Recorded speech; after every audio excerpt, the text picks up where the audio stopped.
morning, everybody, and welcome to New York Yankees baseball on Fox 5. Tonight, the New York Yankees will begin a three-game series with their American League East rivals, yes, the Boston Red Sox.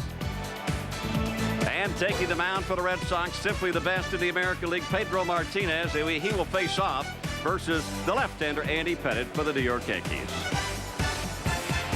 Well, 24-time World Championship, that is unprecedented in baseball, as the Boston Red Sox find their way to Yankee Stadium once again for a big series.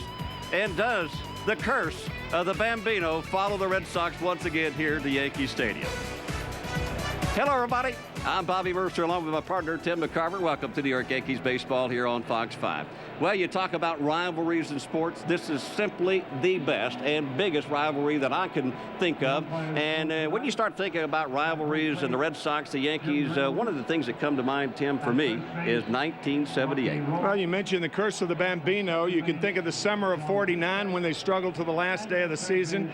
It's a rivalry that started out from a geographical standpoint, but it's taken on a different connotation over the last 20, 30 years. Well, I guess you could go on and on and on about the Red Sox and the Yankees. We'll start with this three-game series here, and we've got simply the best in the American League going, and starting this first game for Boston, Pedro Martinez. And how do you beat him? Well, he's a guy who's gone on and on and on as far as his strikeouts are concerned. 257 strikeouts leads the American League. We're going to show you three of them against Seattle, a game in which he struck out 15 his last outing. He gets Edgar Martinez swinging, Jay Buhner taking on the wicked breaking ball, and watch this breaking ball to Ken Griffey Jr.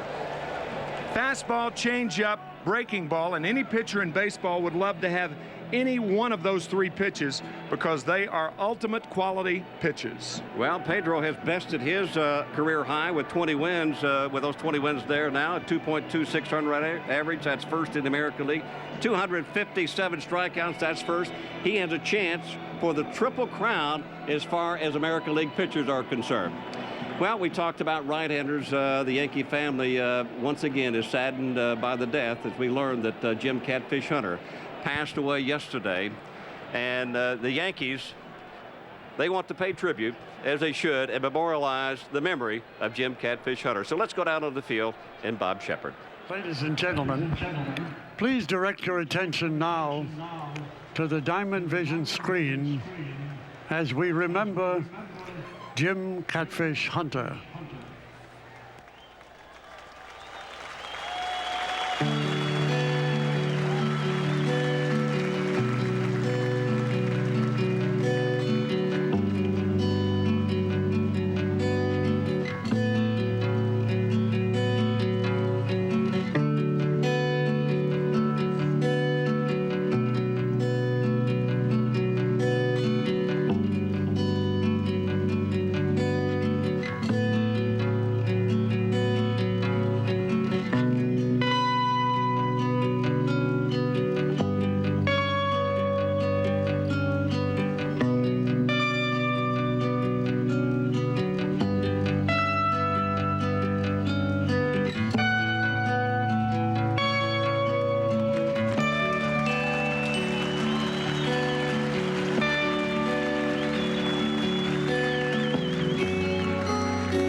Ladies and gentlemen,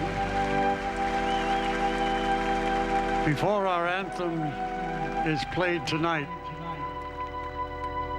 may we ask you to share in a few moments of silent prayer as we remember Jim Catfish Hunter, who died yesterday. Jim Hunter was more than a Hall of Fame pitcher. He was a Hall of Fame human being. As a pitcher for the Oakland A's and the Yankees, His record places him among the greatest. Jim Hunter was not only endowed with extraordinary baseball skills, he was blessed with the wonderful gift of friendship. He was respected and admired by both his teammates and his opponents. Jim Hunter, dead at 53.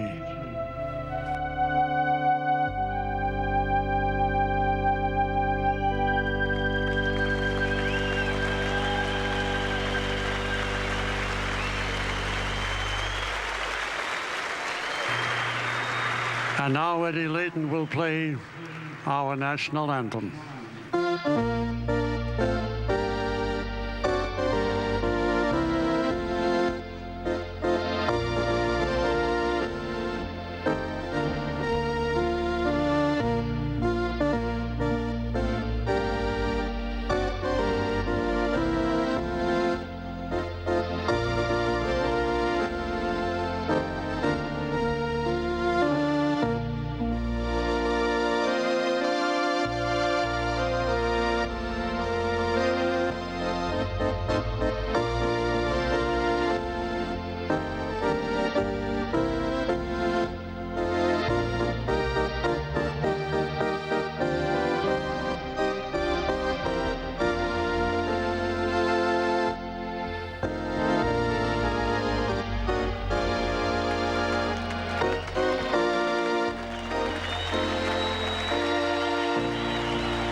Everybody's mind is certainly on the Cat as the Yankees begin this 3-game series that he knew so much about here at Yankee Stadium. We'll be back.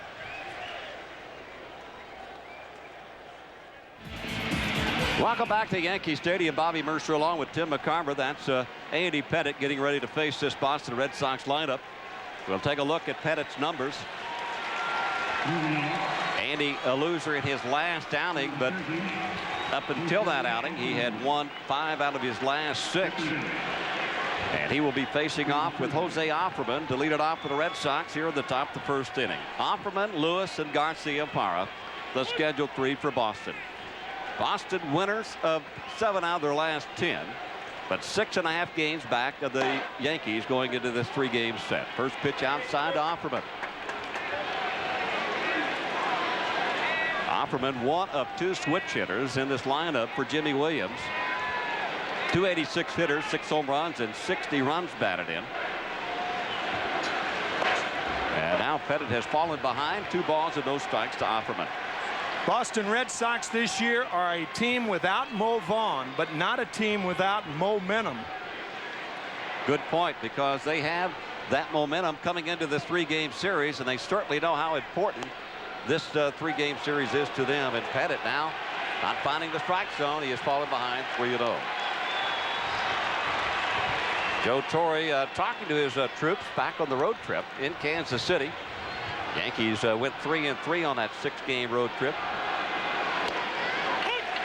That pitch in there for a call strike. Now it's 3-1. Once in a while, you got to call everybody together and say, look, yeah, we've had a pretty big lead in the American League East. We've won 2 out of the last 3 World Championships, but let's not lose focus, boys. We got to keep our minds based on what we need to accomplish. This season is not over with.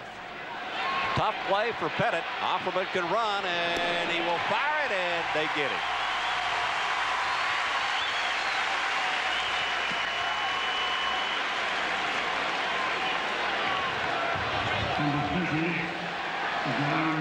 So Pettitte comes back to get Offerman. Let's take a look at the rest of the lineups for Jimmy Williams. Brought to you by Thumans. Darren Lewis comes up, followed by Garcia-Parra. Mike Stanley, the ex-Yankee. Butch Husky, Troy O'Leary, Damon Buford, Jason Varitek, and Wilton Veras make up the starting 9. And defensively, Ricky Leday in left, Bernie Williams back in there, nursing that sore left shoulder. Paul O'Neill in right, Brocious, Jeter, Knobloch, Martinez, and Joe Girardi has caught 22 of 26 Andy Pettitte starts this year. And Darren Lewis takes the first pitch in there for a called strike. Lewis, 254 hitter, 2 home runs, 35 RBI, struggling a little bit coming into this series. Only 7 hits in his last 45 at bats. That equates to a 156 average. But when you have games like this, those batting slumps, just throw them out the window because everybody is up. It's World Series atmosphere, and every pitch means something. Every out means something, and obviously every win means something. Pettit has turned it around on Lewis. Now he's in front. No balls and 2 strikes.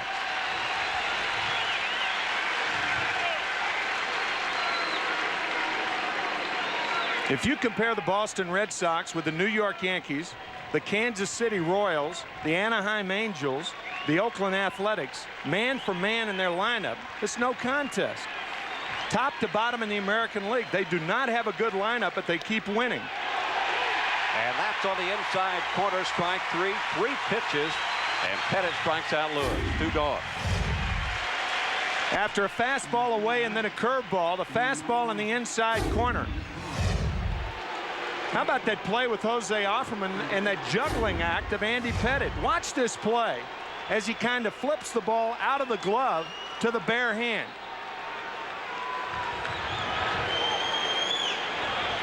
Players before games, they play a game of flip. That's one of those times where the game of flip came in handy. Well, we've got one of the best hitters in all of baseball as we talk about flipping somebody. Garcia-Parra takes the first pitch outside for a ball. What a batting race we have going on in the American League. And the top 3 are here in this ballpark tonight. Garcia-Parra, Jeter, they are tied at 353. Garcia-Parra with 21 home runs and 87 runs batted in. That pitch foul back and out of play. Now it's 1-1. No American League race or National League race has ever finished tied. And here it is, September 10th. 2 guys are tied with Bernie Williams. Well, if it behind by 9 points. Yeah, excuse me, Tim, I'm It's sorry. all right. If we want to really get down to the brass tacks, if this was the last game, we'd tell you about the decimal points. And if you have to get into those decimal points, actually Garcia-Parra leads Derek Jeter by just a fraction. Bernie Williams is not too far behind. Of course, Bernie now suffering from that sore left shoulder. And that pitch foul back on a play. Now it's 2-2. Talking to Jim Rice, Tim, before today's ball games, if you take a look, Garcia-Parra, nothing new for him. He is hot with the bat now. Rice telling me about all of the different superstitions that Garcia-Parra has. Of course, he goes through many different gyrations and movements at home plate. He's a walking tarot card. Hit hard and snagged nicely by Brocious.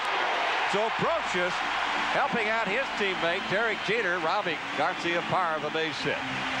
Red Sox are gone here at the top of the first. No score. Yankees coming up. MLB at Home is presented by Blue Emu Maximum Pain Relief. Works fast and you won't stink. The official pain relief cream of Major League Baseball. Well, back here at Yankee Stadium, the rain has gone away. The electricity, though, is in the air. As we take a look at the Thumans lineup for the New York Yankees, Joe Torre putting up Chuck Knobloch, Derek Jeter, Paul O'Neill, Bernie Williams, Tino Martinez. Chili Davis back as the designated hitter. Ricky Leday in left field. Scott Brocious at third base. And Joe Girardi does the catching. Take a look at the defense. Troy O'Leary in left field. Damon Buford in center. Darren Lewis, normally the center fielder, has moved to right. Barris, Garcia-Parra, Jose Offerman at second, Mike Stanley, the ex-Yankee, and Jason Varitek behind the plate. Probably the most improved player on the Red Sox this year is Varitek, and he will catch Pedro Martinez. A lot of the great pitchers have 2 great pitches, but Pedro gives you 3 quality pitches. Fastball, changeup, and a wicked breaking ball. Not only a power pitcher, but he's also a finesse type of pitcher when he has to. We'll explain that pendulum pitcher as the inning goes on. Yeah, the report brought to you by Charles Schwab as Martinez with 20 wins on the year. Of course, he leads in the win department, the ERA department, and also the strikeout department. And Knobloch takes the first pitch in there for a called strike.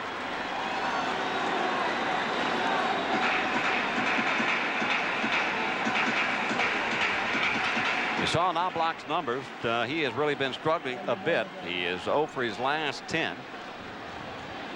And that pitch nips Knobloch. So the first batter up against Pedro is hit by a pitch, and the Yankees have a base runner. Only the 6th batter hit this year. Here's what we mean by pendulum. Think of the hitter as a pendulum. Everybody remembers that old line. With the changeup, the hitter goes forward. With the fastball, the hitter stays backward. We'll try to give you some low first and low third shots tonight as Knobloch is brushed back away from the plate, the ball just nicking his pant leg. Knobloch leads the American League being hit by a pitch. As we said, only 6 hit batsmen all year by a guy with a reputation of throwing inside. Yeah, 21 times now Knobloch has been hit. So Derek Jeter steps in, and Jeter with that .353 batting average. And the first pitch up high to Derek. 13-game hitting streak on the line. His high this year, as far as the hitting streak is concerned, he's had a 16-game hitting streak.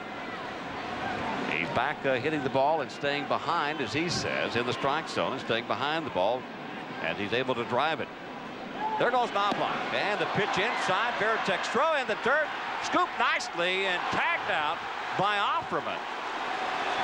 Well, it took almost everything that the Red Sox needed to do to throw out Knobloch at second base, and they got the job done. I thought he was in there, and the reason I thought that is when an infielder has to make a short hop play, then he has to come up. It softens the hands. Watch the throw from Veritek go in the dirt.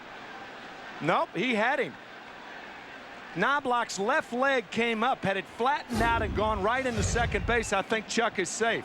But because that left leg came up, Offerman made the easy tag. 2 balls and a strike now to Jeter. Jeter 2 for 4 in the Yankees' last game in Kansas City. That came on Wednesday. Knobloch now has been thrown out 8 times with 24 stolen bases. Yankees testing Veritek right off the bat. Veritek comes into the game throwing out 27% of the runners. And Paul O'Neill awaits on deck. And now it's a 3-ball, 1-strike count to Jeter. And pitch out of play. Well, on our American Express quote book, this coming from Derek Jeter, it's big if we want to win this division. Everyone keeps asking about postseason, this postseason, that and who we're going to play, but we haven't clinched anything yet. And I think that's one of the reasons Joe Torre brought up that little meeting just to remind his ball club that they really haven't won anything yet. And Derek sounding off about that. Don't want to get too overconfident. Well, it makes a lot of sense. Consider this: the Red Sox sweep the Yankees here at Yankee Stadium, and the Red Sox are 3.5 games out of first place with 23 games left to play. So is that doable? Of course it is. Makes sense. And they've got Garcia Parra that's healthy. Pedro Martinez back healthy again. A strikeout. And I don't know what that was. It looked like a fastball, and that's that pendulum we were talking about. It kept Derek Jeter back. And here is a guy who's leading the American League in hitting that looks like that. This guy can make you look foolish at the plate. Well, just go back to the All-Star game. When he struck out, he was totally overpowering when he started that All-Star game. Was the most valuable player, striking out the first 5 hitters that were supposed to be, or they were All-Stars, the best in their league. And Pedro now recording his first strikeout in this game. 2 gone for New York, and Paul O'Neill steps in. On the other hand, that was an off-speed pitch. Straight change, and again, to explain that pendulum theory, you saw Derek Jeter having to stay back. So move back in this. Watch Paul O'Neill come forward. See, that's what he has left-handers do, spin their power, and that's how he gets hitters in that pendulum going back and forth. On-speed pitch again and pulled to the right side. Stanley makes his unassisted play, and the Yankees are gone 1-2-3 here in the first. So we've played one, and there's no score between the Yankees and the Red Sox. Excuse me, are you Johnny Bench? Yes. Would you mind signing this? Sure. And this. And this. And this. And this. Blue Emu, official partner of Major League Baseball. Well, no score. Top of the second coming up as Boston will come up here in the second inning. Fox 5 and the Toyota dealers are proud to present World Championship New York Yankee Baseball, now available on the SAP channel of your television. Don't miss it. Boy, and don't miss this 3-game series between the Yankees and the Red Sox. The Red Sox lead the wild card race over Oakland by 3 games. That's really not what they're focused on at this present time. Their focus is on the American League East. And the guys that are in front of them are right out here on the field as Mike Stanley fouls the first pitch back and out of play. Well, Jimmy Williams trying to put as many right-handed bats in there versus Pettit tonight. So Mike Stanley playing first base. Even though with a guy like Andy Pettit, it's not necessarily he is not a guy that you would platoon as much as you would most left-handed pitchers. Left-handed hitters are hitting 278, right-handers 288. Left-handers have always hit Andy rather well, too well, because he doesn't have that biting, sinking fastball that can come in off the plate to left-handers. That pitch down low. Now it's 2-1. On deck is Butch Husky, and he's done a fine job since the trade from Seattle. Also adds some more pop from the right side for Boston.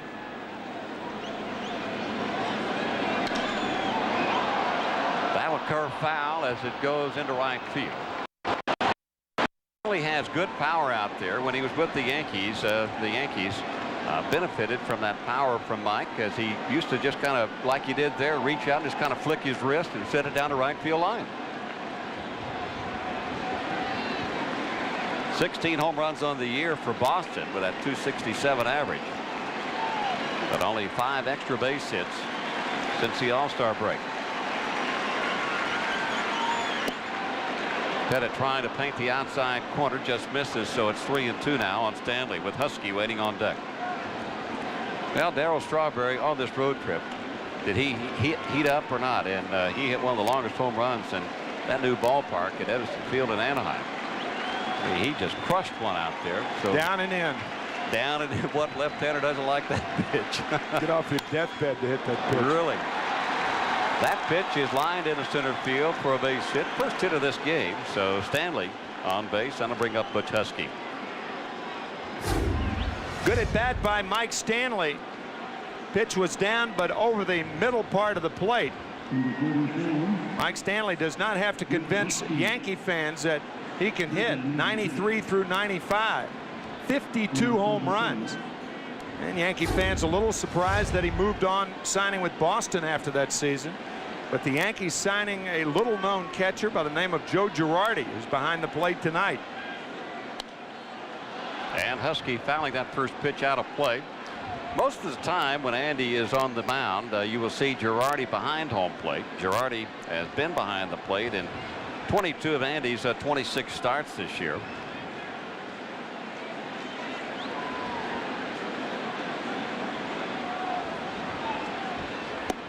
Joe telling me before today's ball game that what happened to, he thought he wasn't out there in Anaheim, but he saw the replay and the tape of Andy's loss to Anaheim, that he just seemed to lose focus, and he didn't continue with that good focus that he had prior to losing that game. Now he's got Husky down the count 0-2.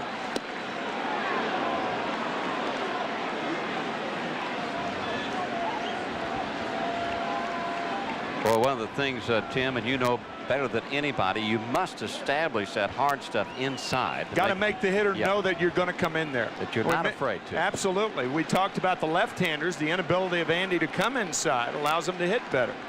That's way inside and low. There are a lot of outs with that antiperspirant fastball. When the arms go up. Sweet smell of success for pitchers. And he, one of the things that he did change with that high leg kick. Nice catch there. And it puts him in position to make a good release. That's that slider or cutter down and in on Butch Husky. So it count remains 2 balls, 2 strikes. 5 straight pitches inside to Butch Husky. That's one of the problems with strong power hitters. Butch has a very long swing. He's an ideal guy to come in on. But if you make a mistake in there, it could be a long ball. Well, it's low and inside, and the count has gone to 3-2. Still nobody out. 1 man on for Boston here in the second. And those score.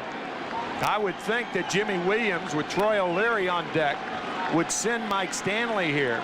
If you're Mike Stanley, you have to make sure Pettit releases the ball home. Stanley staying, and Husky lifts it out into center field fairly deep. Stanley will go only halfway, so he goes back to first, and there's 1 gone.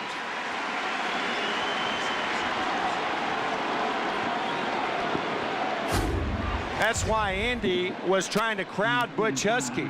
You can see how the arms are just not as fluid inside as they are when they're allowed to be extended.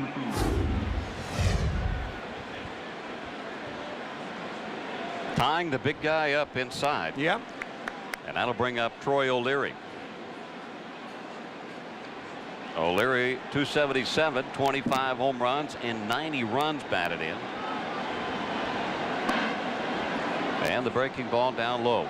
There are several key departments of statistics that you get used to looking for as far as hitters are concerned. Slumping recently, only 4 for 24. Hit hard and past Martinez into right field. Stanley doesn't run that well. O'Neill has a good arm, so Stanley holds at second. And now 2 runners on and only 1 out. But the one category that Troy O'Leary is proficient at this year, he has 40 2-out RBIs. So of his 90 runs driven in, 40 have come with 2 outs. And the value of that is that with 2 outs, to drive in a runner, you have to do it for the most part with a base hit or a bases loaded walk. Something other than a sacrifice fly, an early ground out with the infield back in the early innings. So O'Leary leading the Red Sox in that department has been worth his weight in shekels this year. And for a guy that was platooned most of his career. Yeah. But now playing every day. So the Red Sox threatening here in the second as Damon Buford takes the breaking ball in for a called strike.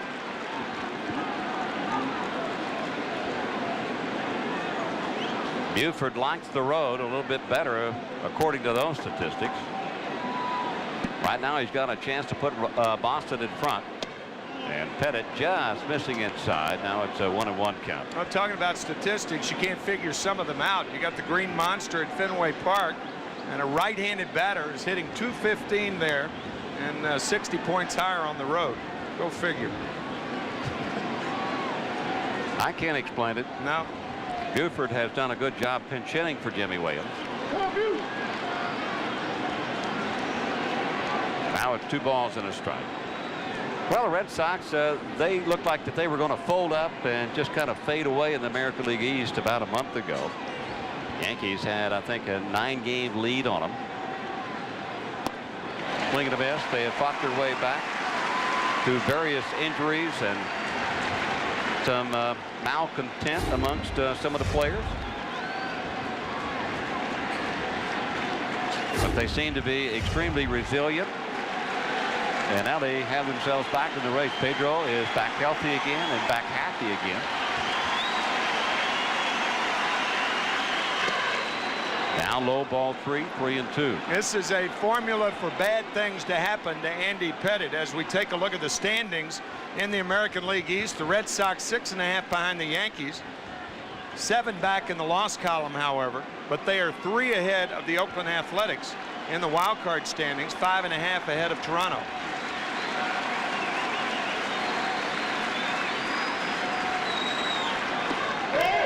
Did he go?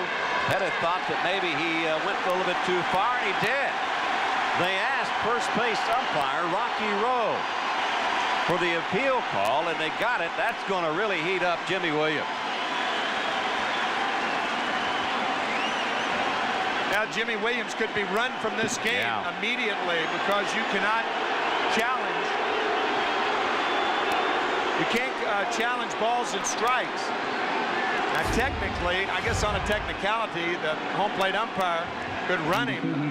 I'll tell you, it was very, very close. Did he go? Better angle right here. I don't know. He did with his legs. I don't know if he went with the bat, but Jimmy went out there to express his, obviously, his anger. But he went out there to protect Buford more than anything else. Yeah, I guess that was his argument. Yep, good point. Jason Varitek now is the batter with 2 outs. Well, let's take a look at the umpire crew. And there are some new umpires in baseball, and one of the new ones is Jim Reynolds calling balls and strikes tonight. Durwood Merrill, old veteran at third base, John Hirschbeck at second, and Rocky Rowe at first.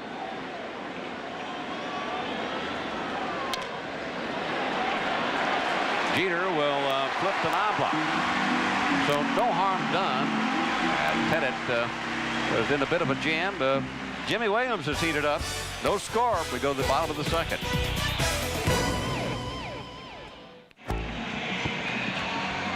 Welcome back to Yankee Stadium. Bobby Mercer along with Tim McCarver. It's a good old-fashioned baseball game once again here at Yankee Stadium. Yeah, Bernie Williams is back after some MRI scans on his left shoulder. He has been bothered by that left shoulder for quite some time, and they finally have concluded that it's inflammation and tendonitis. Bernie's still having a good season despite that sore shoulder. 100 RBIs, 100 runs, third time in his career. Yankees 3 seasons with 100 runs and 100 RBIs, and he joins a pretty good crew there. Can you imagine Lou Gehrig doing that? 100 RBIs and 100 runs scored in 14 different seasons. That's mind-boggling. 3 more years than Babe Ruth did it. Hey, I agree with you, but look what we have again in 1999. We've got another guy that's going to hit more than 60 home runs. Sammy Sosa with 59 going into tonight's game. And everybody knows what happened last year in the home run department. That's that one fastball right there, that high fastball that with that bad left shoulder that Bernie Williams would have a tough time with. You do Bernie a favor by throwing him something other than the high heater. You know, that's a good point, because not only do broadcasters read the paper, not only do just regular people read the paper, but opposing players read the paper. They know about sore shoulders, and Pedro obviously going to take advantage of trying to pitch to Bernie and take advantage of that sore shoulder and being able to get on top of a high heater or whatever. Ball that's down in the strike zone shouldn't be nearly the problem as getting on top of that high hard one. You have to have a shoulder that is loose, flexible, and healthy in order to do that. And you can see Martinez still trying to establish that good hard fastball inside both the right-hander and the left-handed batter. Now it's 2-2 to Williams, with Tino waiting on deck. Bernie third in the American League in that batting race at 344. What a nasty pitch that was. Oh, wow. Now Bernie complaining that ball's a strike. Yeah, you bet. That's not even close. Second strikeout for Martinez. Watch where this ball goes over the plate. Right in the circle. Finally got one right. Bernie Williams is almost out of the box when he hits.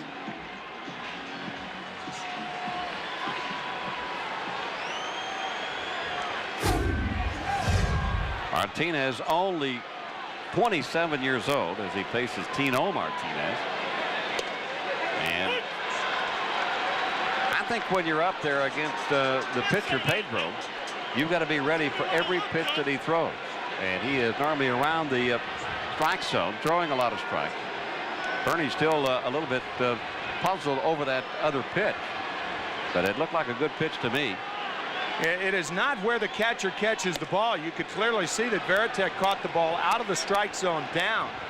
But with Martinez, you are dealing with a different pitcher. The break on the breaking ball. Now, that's his third best pitch, too.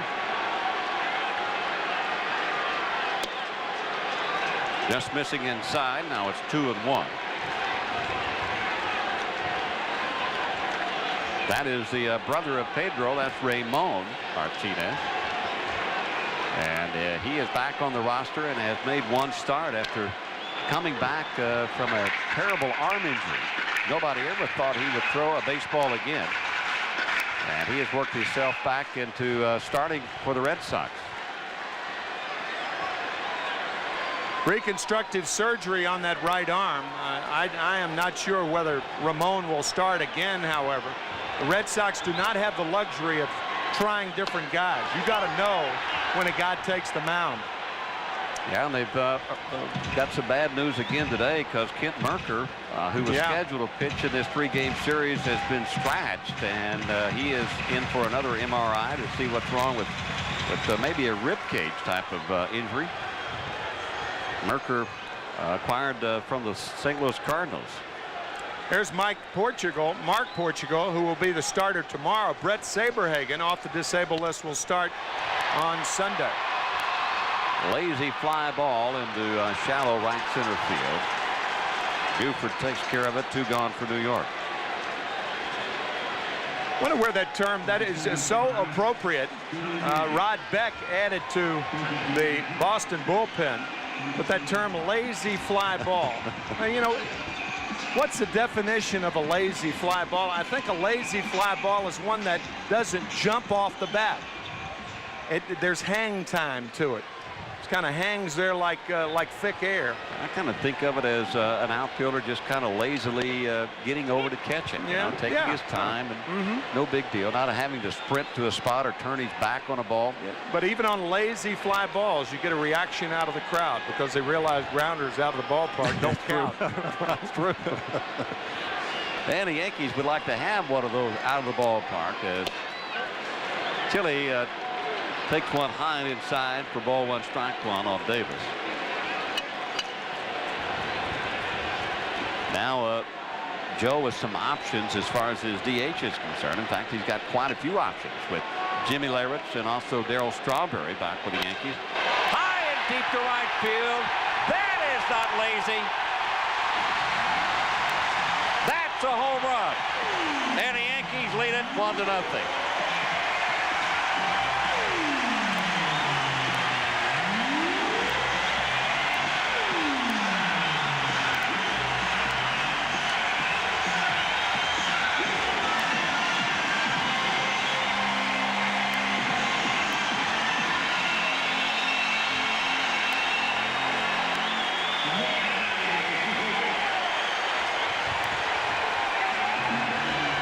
It has for the last 81 years.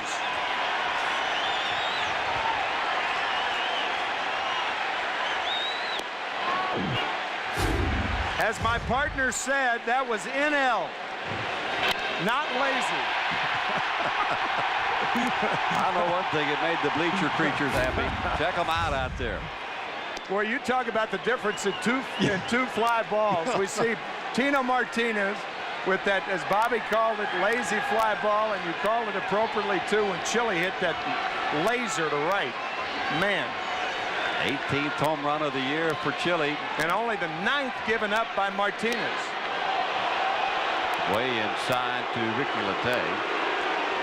Well, there's a little leather work going on in the Boston dugout, or is that the bullpen? That's Mark Portugal.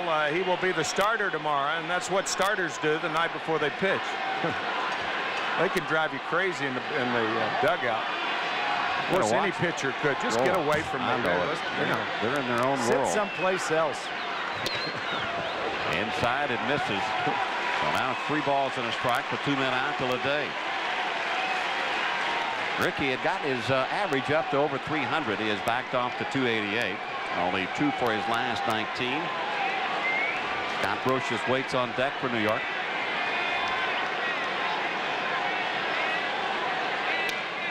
Good swing by Latte. Yeah, I think, Bobby, the one reason that Chile had some extension on that ball, that pitch was down in the strike zone. We've talked about Chile being a low ball hitter. And if he can get a ball down, that ball not really down and in, down and on the inside part of the plate, that's where his extension comes from. Boy, did he crush that. Good pitch by Martinez, his third strikeout of this game, but Chili Davis now is the difference as he launched one here in the second inning. Let's take another look at it. Yankees lead it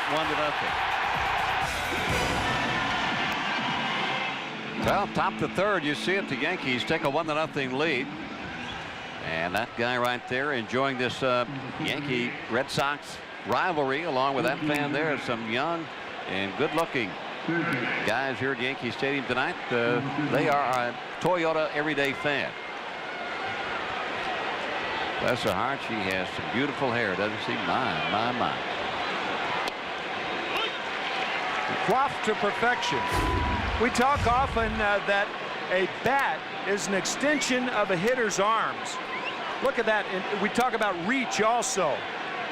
Chili Davis reaching for that fastball over the middle of the plate and just cranking it out to right field. That's Wilton Veras. That is that's great. I'm glad you brought that up. The extension of your arm. Yeah. The bat is there about what? 60 inches long. It's in the sweet part right there. Boy, that is some swing right there. You can see bat speed in that frame there. Little blur right there. Well, Red Sox are becoming unwound. They're unraveling. They took the hide off. I've been wanting to look inside one of those baseballs, and it looks like Mark Portugal is going to give me a chance to take a look at it. We saw what the hide looks like, and now we're going to see what the middle part of that baseball is going to look like. Well, everybody's had a chance to see Pettit at least one time. Offerman up for his second trip. He is 0 for 1.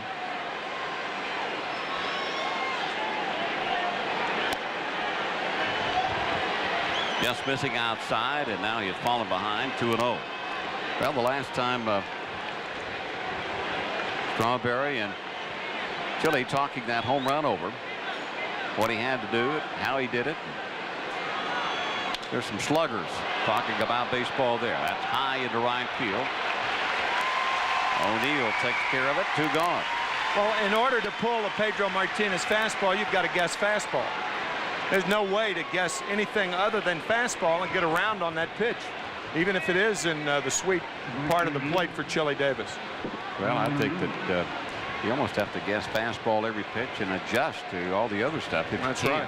That's right. Particularly when a guy has the disparity of pitches like Martinez, who throws a changeup about 20 miles an hour slower than his fastball. Aaron Lewis, who struck out his first time up. Heater at short. Lewis is gone, and so are the Red Sox. Pettit shuts them down. 1-2-3. Yankees lead it 1-0. Back at Yankee Stadium, Scott Brocious leads it off for New York here in the bottom of the third. Strike 1 to Brocious. 251, 14 home runs, 65 runs batted in. Remember, Brocious knocked in 98. Batting 7th, 8th, and 9th for New York last year. And a knee buckling breaking ball for strike 2.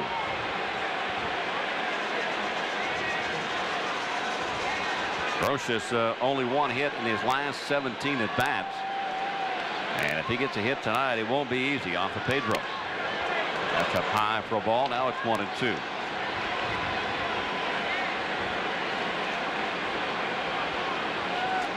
Very appropriate sign here at Yankee Stadium, and I'm sure that's for Brocious.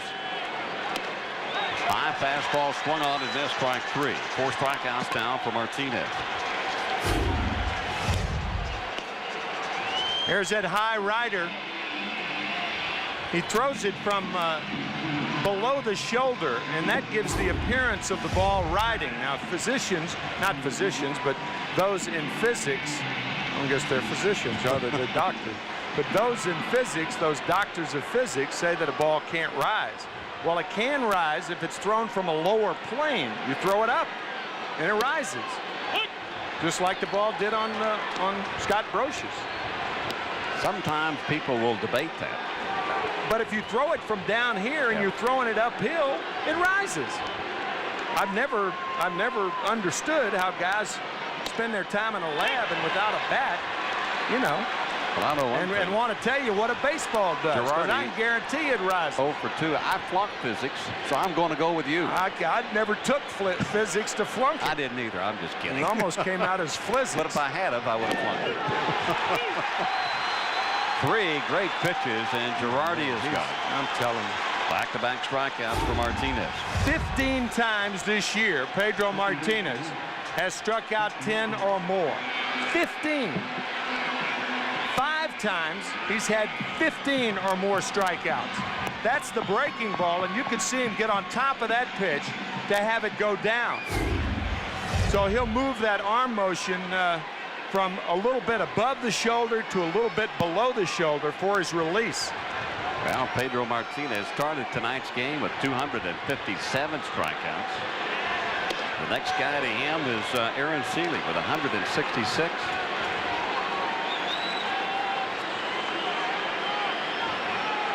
Well, there are some Boston fans, it appears to be, in that bleacher creatures are Pedro Martinez fans with Boston uniforms on. They call that the Kmart section. I love it. That popped up. And like Pettit, Veras takes care of it. And like Pettit, Martinez with an easy inning. So, very innovative fans always here at Yankee Stadium. Kmart fans in the creature section. We'll be back. Yankees lead it 1-0 here in the top of the 4th.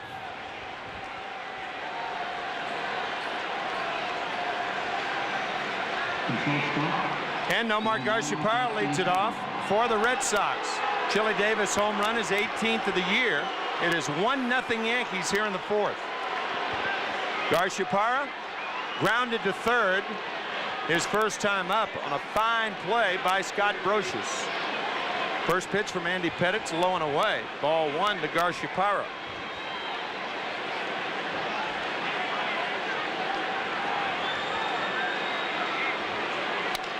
Grounded back to Pettit. Snow cone. 1 out.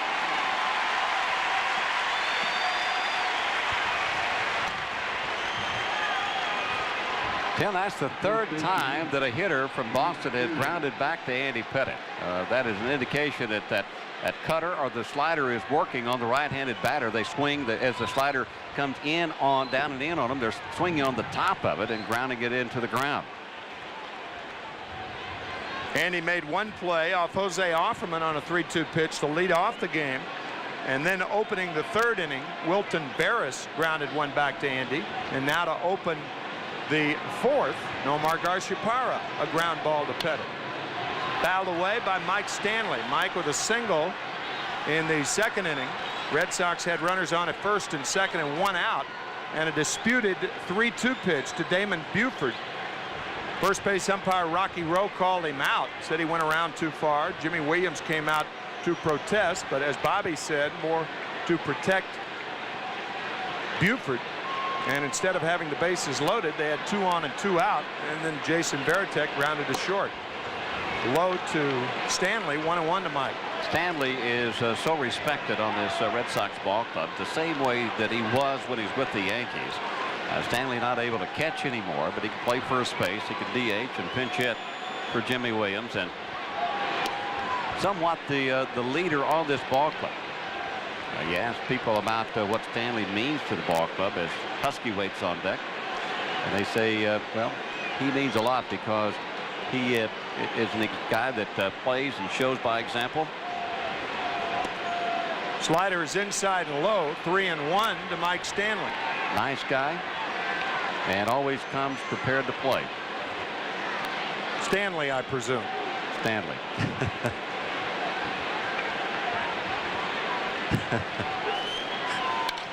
This one hit deep to center field. Bernie Williams off the base of the wall. So Bernie Williams couldn't track down the Stanley fly ball to center. So Mike, the 1-out base runner at 2nd base.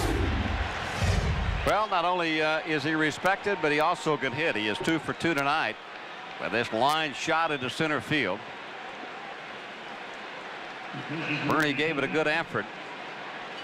Nice carom off of the wall. You know, Bobby, I would think that left shoulder on balls like that left shoulder would be a problem also. As Mike Stanley picking on that 3-1 pitch to drive it deep to center. Well, he showed the bat speed with Chili Davis. You saw that blurred part of that picture there as Stanley was making contact with the ball. Here's Butch Husky. Butch a ground out. Make that a fly out his first time up. Husky 0 for 1. I think Andy Pettit thought that this ball was out in center field. And then he gets a bit of a reprieve. And he should be backing up third then instead of watching the ball. You can't be a spectator. Yeah. 1 ball, no strikes to Butch Husky. Fouled away, 1-1.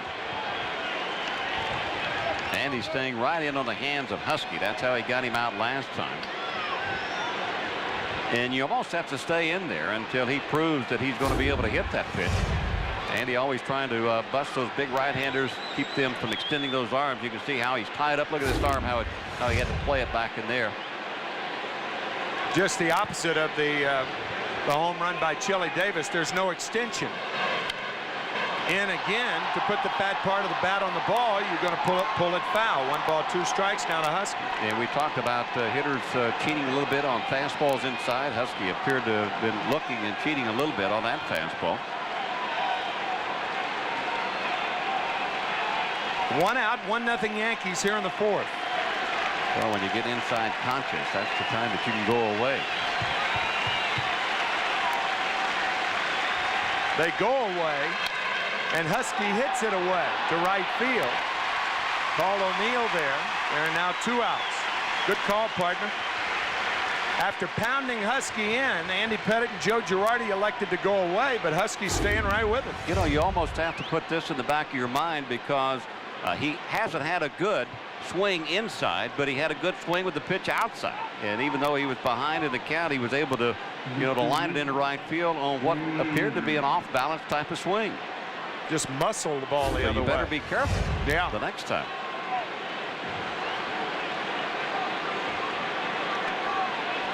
So there are now 2 outs. Stanley stays at second base. Here's Troy O'Leary, who grounded a single to right field, his first at bat. Funny how the game works. Mike Stanley comes into the game hitless against Andy Pettit in 10 trips and is 2 for 2. 2 of the 3 Boston hits. Mike, the second base runner for the Red Sox to reach second base. 1-0 Yankees on a home run by Chili Davis off Pedro Martinez.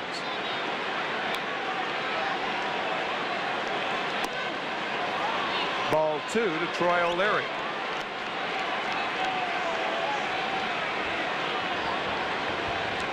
Troy O'Leary nickname is Yum Yum. Don't ask me why. But this 2-0 pitch, he'll be looking to a Yum Yum one.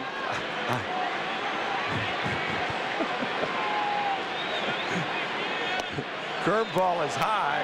3 balls and no strikes to Yum Yum.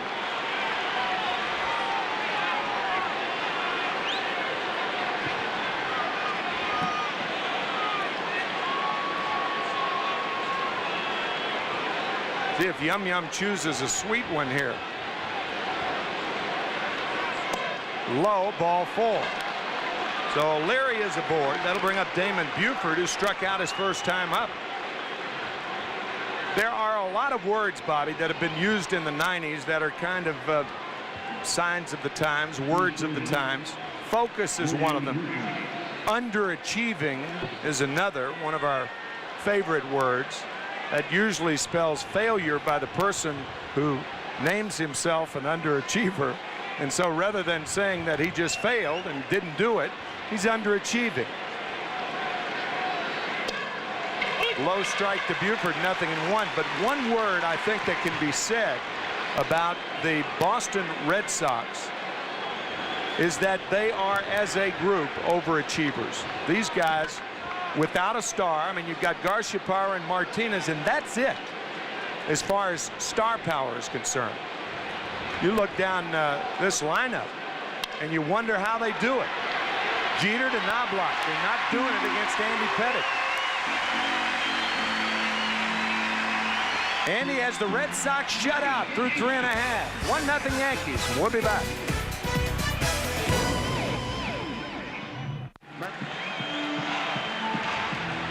A moment before the game in memory of Jim Catfish Hunter, who passed away yesterday, and his friends responded. Willie Randolph, of course, one of them.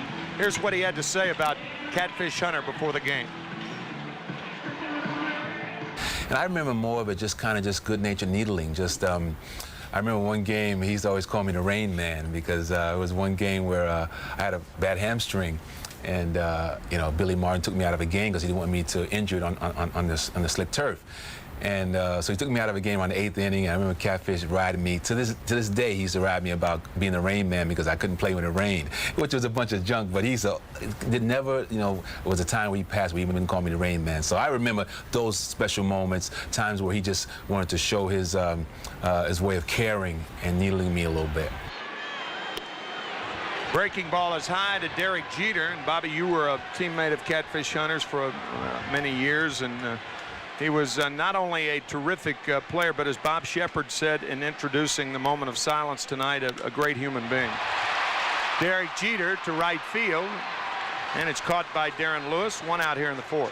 You know, Tim, we know all about Cat's incredible career as a baseball player and as a teammate, but I think the thing that players want most in their careers and in their legacies for people to talk about and when they refer to a player is respect. Catfish Hunter had everybody's respect as a person. And transcended respect.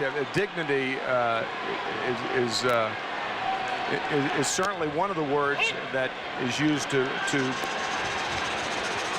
from a dignified standpoint to talk about some players. And even I didn't know Catfish, but you don't have to know somebody personally to see how he's respected by the people around him. Here's Paul O'Neill, who takes a strike. Ground ball, first base. Easy play for Mike Stanley. 2 quick outs here in the 4th. Nobody was safe. We saw a shot of the snatcher, better known as Chris Chambliss. That's what we used to call him. I think Cat is the one that nicknamed him that too, because of the way he used to catch the ball at first base.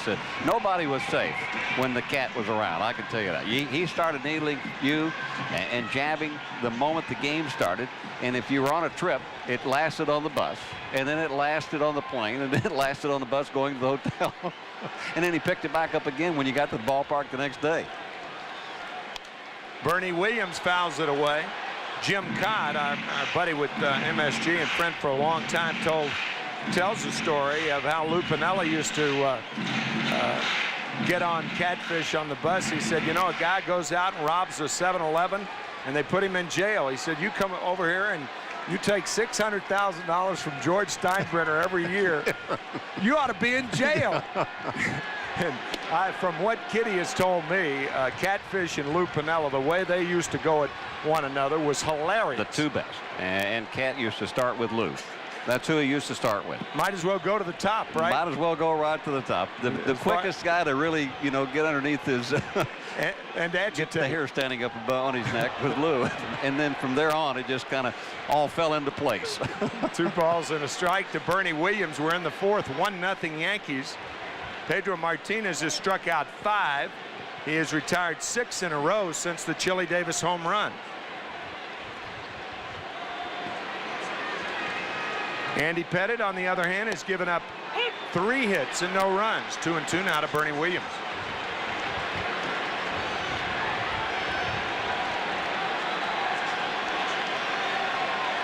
Well, you know how those nagging injuries can always find its way to try to destroy a year for you. And especially a hitter when he has to use his hands or his shoulders, and every time you swing, you're a little bit worried in the back of your mind that you have that you know, that catch or that tendonitis in your shoulder, and you don't always go ahead and release it like you normally would. Because you're afraid you're going to swing through the ball. If you make contact, it doesn't hurt. But the time that it's going to hurt Bernie is when he swings through one of those high fastballs. 3-2 to Bernie Williams. High breaking ball, and Ferris gets his man. Fine play by the young Wilton Veras, only 21 years old. It is 1-0 Yankees on the Chili Davis home run.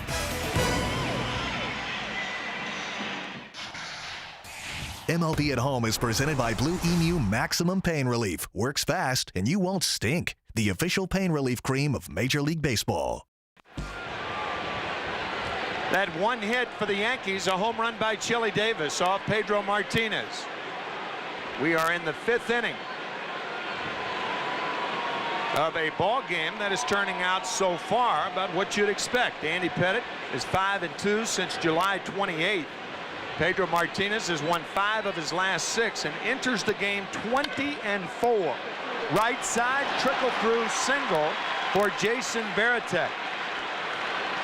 Second time in this game that the Red Sox have their leadoff batter on, and we'll see if Jimmy Williams goes against the book and bunts with Veras here. Well, you've got the young hitter coming up. You can see Varitek going the other way. That almost took everybody by surprise when you have a late swing and kind of slash it the opposite way. I think you can just about expect anything in this situation. If I was you got the leadoff men coming up, I wouldn't be surprised if Veras doesn't bunt him over. Normally you don't do that, bunt to tie on the road, but you have Pedro Martinez pitching. Pettitte trying to find out what Veras is going to do. Sure, no bunt on that one. Yep, no bunt.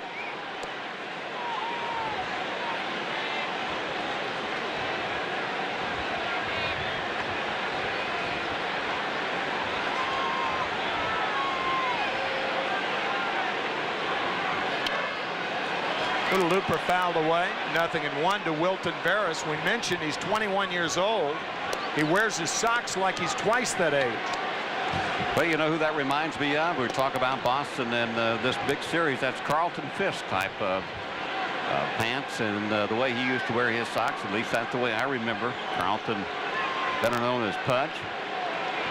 Those high socks. Jose Offerman on deck, more the pajama style of pants. Brocious quickly to Knobloch, back to first double play. Chuck Knobloch turned a double play. A lot of guys don't turn. 2 outs. Well, you got to give Knobloch a lot of credit. Watch the throw. It's low. He stays with it and prepares himself as he anchors his feet to make a strong throw back to Martinez. Not a good throw from Brocious, but picked up nicely by Knobloch to complete the double play. You always have the runner bearing down on you. Watch Knobloch have to go down on one knee, brace himself, get rid of that runner, and then throw it back to first base. Chuck has seen that ugly problem rear its head. The routine throws to first base. But not there when he had a chance to react and react quickly. Nice play, Chuck Knobloch. 1 ball, no strikes now to Jose Offerman. Well, that Varitek really barreling into Knobloch. You're right, Bobby. 2-0 now to Offerman. Well, watch Varitek trying to take Knobloch out. And he does the job, but it's after the fact. Well, that's the reason they teach those second basemen on how to use their footwork down at second base and also how to use the base as a protection piece with those guys bearing in. That's what Chuck did then. Yeah. Varitek, in effect, had to go through the bag to get him. Strike 2 to Offerman, 2-2. And as physics would tell you, if we talk about physics, you would physics, you mean? If you try to slide through a second base bag, you don't get to the runner quite as fast. You slow up a bit. I learned that in my physics class that I never took. I just try to simplify things. Still 2-2 to Offerman.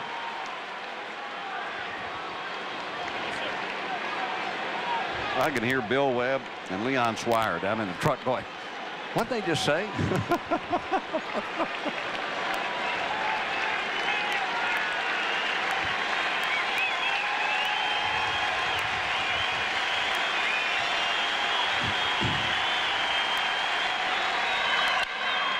Ground ball that takes a bad hop past Brocious.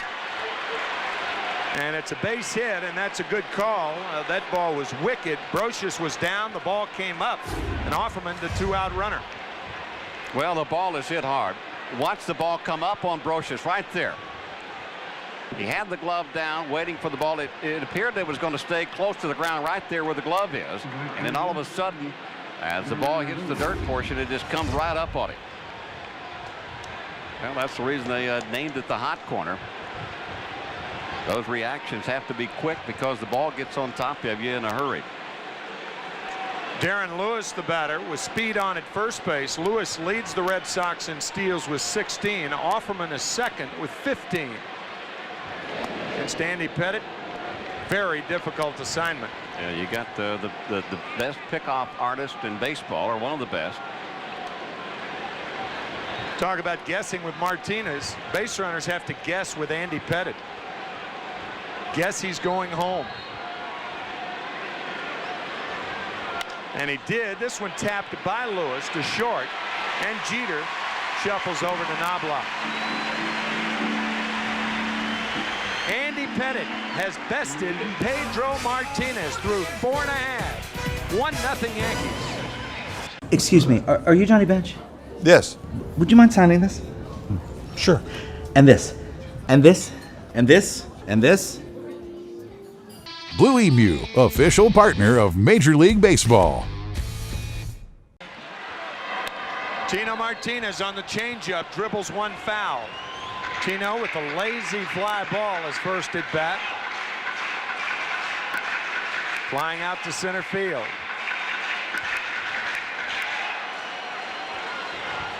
One nothing New York.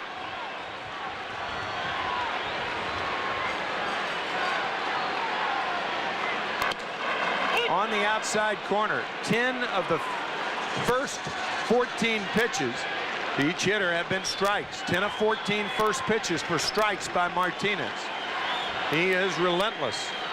Yankees, however, on a home run by Chili Davis, lead it 1-0. And Martinez down on strikes. 6 strikeouts for Martinez. This family is from out of town, way out of town. When your aliens disguised as humans try to fit in, you never know what will happen next. Don't miss Third Rock from the Sun, starting September 13th at 6 p.m. on Fox 5. So Monday night, 6 p.m., Third Rock from the Sun. And here is Chili Davis, who hit the third rock from the Sun his last time up. Get the Kmart sign. Yeah. That is 6 Ks by Martinez, by the way, the strikeout of his namesake, Tino Martinez. Well, Joe really gets an opportunity. We talked about the first time that Chili was up, getting a chance to rest Chili. Chili appeared to get tired a little bit and didn't have a quick bat, but in the second inning. Watch how quick his bat is here on that fastball.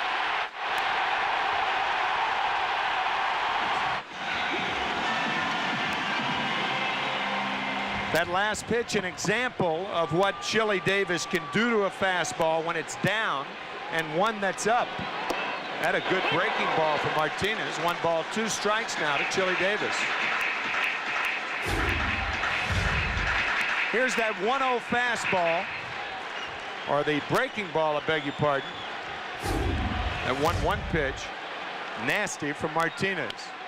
And there it is again, the high fastball, Bobby. Yeah, you were talking about the high fastball and Chili having a problem getting the bat through the strike zone. That bat dragging. Of course, on a high pitch, and especially with the movement that Martinez has, I mean, it's very difficult to get on top of that pitch, and normally you're behind it all the time. Even when you're looking for it. Yeah.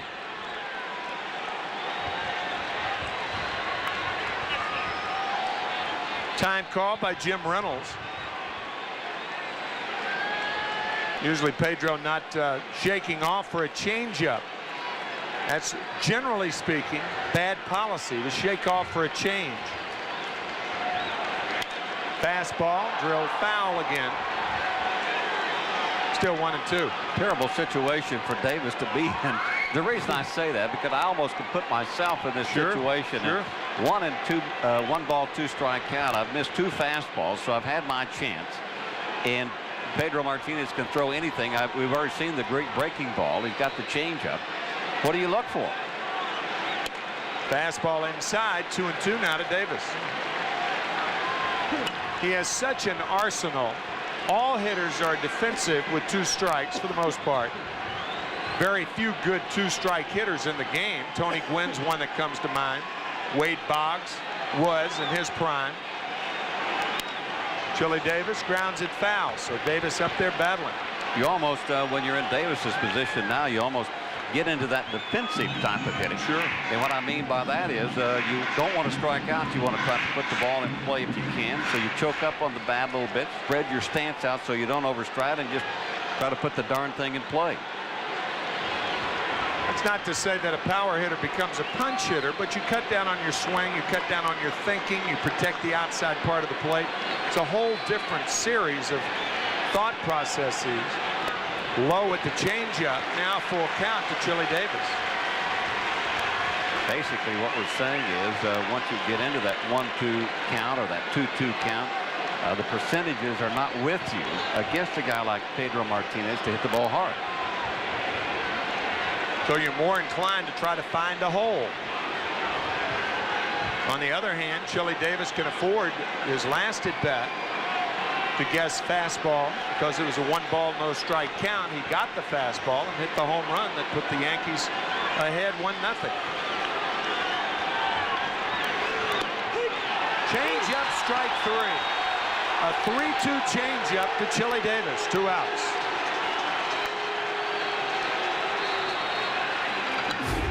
Well, you just see what kind of confidence that Martinez has in all of his pitches on a 3-2 count. He changes up on Chili. You heard Tim talk about the pendulum. Check that out. He's gone way out in front. Well, that really showed it right there. Chili Davis spinning himself forward, taking the hands with him, and taking strike 3. Ricky Ledea strikeout victim. 0-1 to Ricky. Ricky talking about being too anxious at home plate and jumping at the baseball, which means that he's moving his head and jumping out and not keeping the hands back and keeping the head back, and you don't get a good view of the baseball once it comes in there. You're way off balance. Ricky had to one-hand that ball. It was that far inside. Well, he's crowding the plate, and consequently, Martinez not afraid to go in there. It looked like he had a little bit of a spin on like a cutter or something. Look how Ledea is tied up. He tied up so much that he broke his back.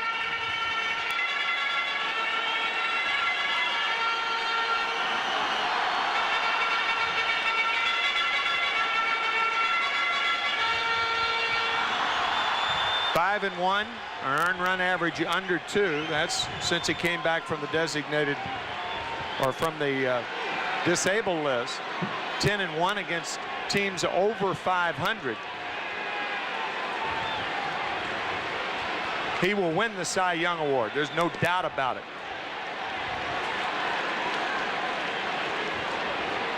And he should. He could lose five in a row.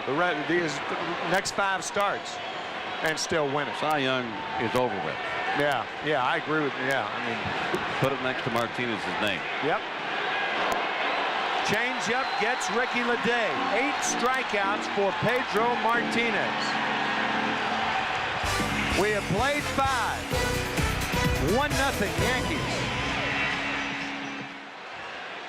Nomar Garciaparra with more ticks than a summer forest. You know, I thought Wade Boggs was the most superstitious guy that I've ever seen. Well, this guy right here, Garciaparra, takes the cake. You see all the things that he goes through before he can even hit. Curveball outside, ball 1. He does that little, he'll always go through, check the gloves, check the sweatpants, and he'll use his feet, you know, and kick them back and forth. And he has told us that the reason he does that is because when he first had a pair of baseball shoes, they were too big, and he had to kick them down, you know, to get his feet properly put in the shoes. But he always goes through those same different motions. Were his gloves too big too? No. 1-1 to Garciaparra. Low, ball 2. But he also has a lot of other things. I mean, he has the worst-looking T-shirt that I've ever seen underneath that uniform. I couldn't agree with you more. When I walked in the clubhouse, I thought the moths had been in there for about a year chewing on his shirt. 3 balls and 1 strike. It looked like shrapnel had taken the better part of that T-shirt. Favorite shirt. Evidently, Yeah. better be. He's got he's got some things on his thighs.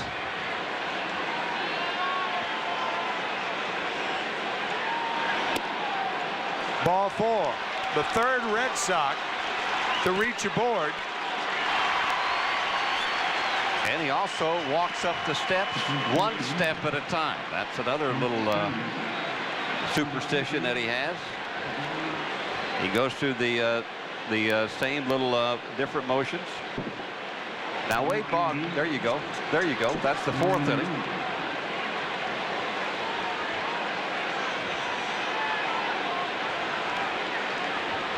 Exact same thing.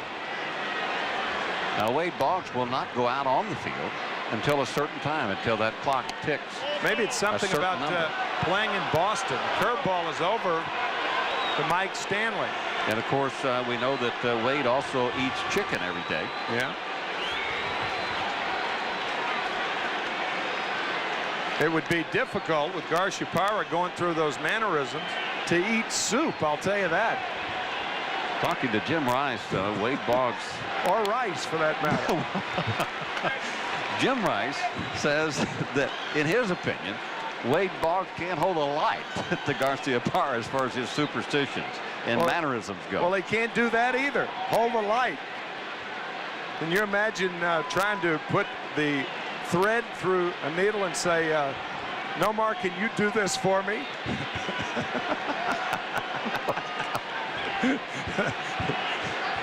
Here, Nomar, I need my socks darned. How about threading this needle for me, will you?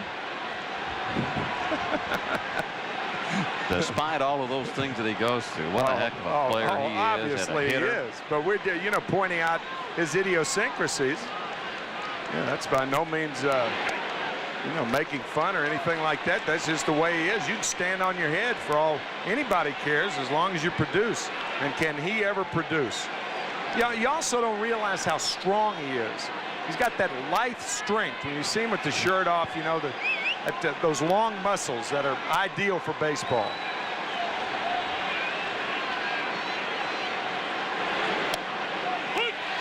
Strike on the outside corner now. 2-2 to Mike Stanley. 1-0 Yankees here in the top of the 6th. Nobody out. Garciaparra on at first and Butch Husky on deck.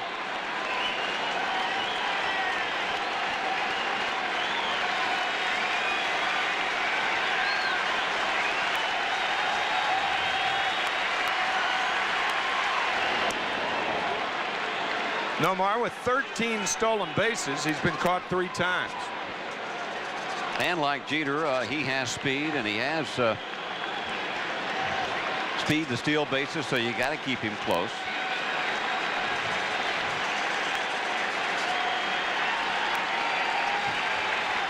That was interesting. Derek Jeter would be covering should Garciaparra run, which would indicate a fastball outside to Stanley. We'll see if Derek decides to cover again here. He'll always give that sign to Knobloch once he sees the sign from Girardi. Open mouth, that means Knobloch is covering. Something inside, and it is inside. 3-2. Well, you know, we know about the competition between the Yankees and the Red Sox for the American League East division race.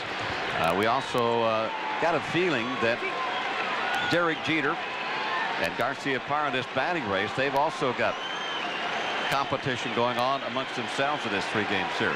Garciaparra will be running here. Knobloch will be covering. Garciaparra not running, and this one hit deep to right field, and it's going to be a home run for Mike Stanley. A 2-run homer for Mike Stanley puts the Red Sox in front 2-1 here in the 6th inning.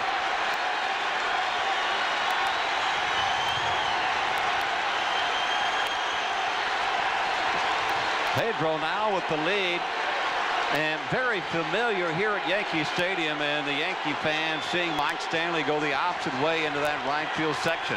And Bobby, you said that earlier when Mike Stanley just missed a home run by about 8 feet. Well, he has done it so many times here at Yankee Stadium, especially when he was wearing the pinstripe. And on a 3-2 pitch, he is deadly in that area. Mike knowing that it was gone. And once again, you look down at your scorecard and you see the leadoff walk coming around to score. So Garciaparra, who had walked, scores in front of Stanley's 17th home run. And here's Butch Husky. Pettit has been inside all night long to Butch Husky. The only pitch away from him was his last at bat, a 3-2 fastball that Butch hit hard to right field. Back inside. 0-2 now to Butch Husky. Well, I know one thing. What we have seen from Butch Husky tonight, especially on the pitch outside, on the inside. Let's take a look at Mike Stanley again. You can see the pitch, not a bad pitch on the outside part of the plate, but Stanley is deadly out there. Look where that pitch is. Right here on a 3-2 pitch. That's a pretty good location. Sure is. But Stanley with great power to the opposite field. Fly ball center field, easy for Bernie Williams. Just sometimes you have to say, hey, look, the other guy's getting paid to do that. He's going to do that sometimes. Fine piece of hitting by Mike Stanley, who is 3 for 3. The Red Sox have 6 hits. Stanley, half of them. Single, double, home run. Here's Troy O'Leary.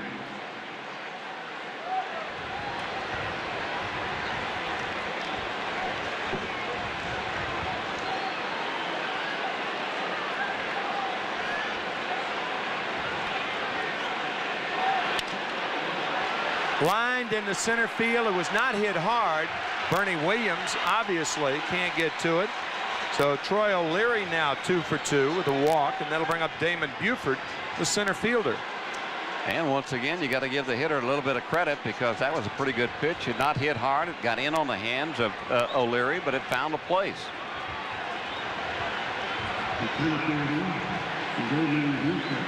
The Yankees have 1 hit.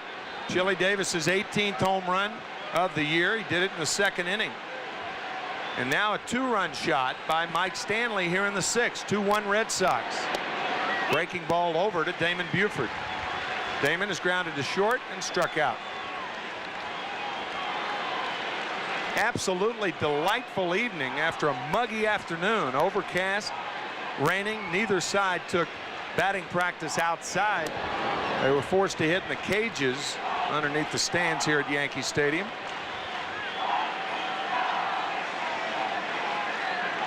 Red Sox play 3 here in New York and then 3 in Cleveland next Tuesday, Wednesday, and Thursday.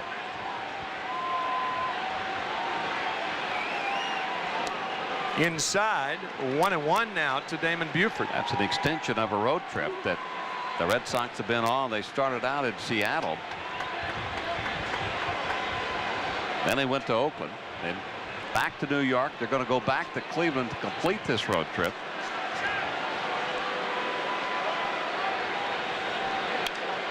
Fly ball, left center field. Drifting back is Jeter. 2 outs. Meanwhile, the team that is the closest pursuer to the Red Sox, the Oakland Athletics, play 4 games in Tampa Bay. And then they go back home to play the Kansas City Royals.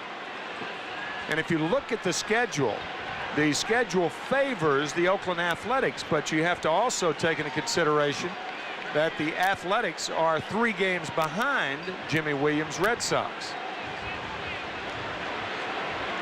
Well, if you talk to Jimmy, he says it doesn't make any difference who you play. You still have to win the games. Jimmy is definitely from the old school. I mean, we talked about Tino Martinez or Pedro Martinez being the Cy Young, got it wrapped up. In my view, Jimmy Williams is head and shoulders as far as the manager of the year is concerned. What a job he has done with a team that just does not stack up to other American League teams. Well, Pedro has been hurt. Saberhagen has been hurt, and they don't really know. 3 times on the disabled list. They've lost their closer, Gordon, out of the bullpen. Gone. They've asked Wakefield to do just about everything. 14 Start, saves. middle relief, close. He's platoon. Valentin now is hurt at third base. They're having to use a 20-year-old or 21-year-old there, and they're still in the race. It appeared it would have been so easy for the Red Sox to fold up about a month ago. Yep. And to say, well, all we'll the just take the excuses were there. Yep. They were all there. We'll see you later. We'll try to fix it and see you in the year 2000. Breaking ball in there. 1 ball, 2 strikes now to Veritek. What I am hearing is the respect now for Jimmy Williams is much more than ever since he took over this ball club for the way that he treated that Pedro Martinez start, for which Pedro showed up late, and he started somebody else. And from that point on, the players took the side of Jimmy Williams and thought Pedro had made a mistake. That was back on August 14th. Interestingly, Pedro Martinez was the winning pitcher in that game, pitching 4 innings. That is the only game that he did not start this year.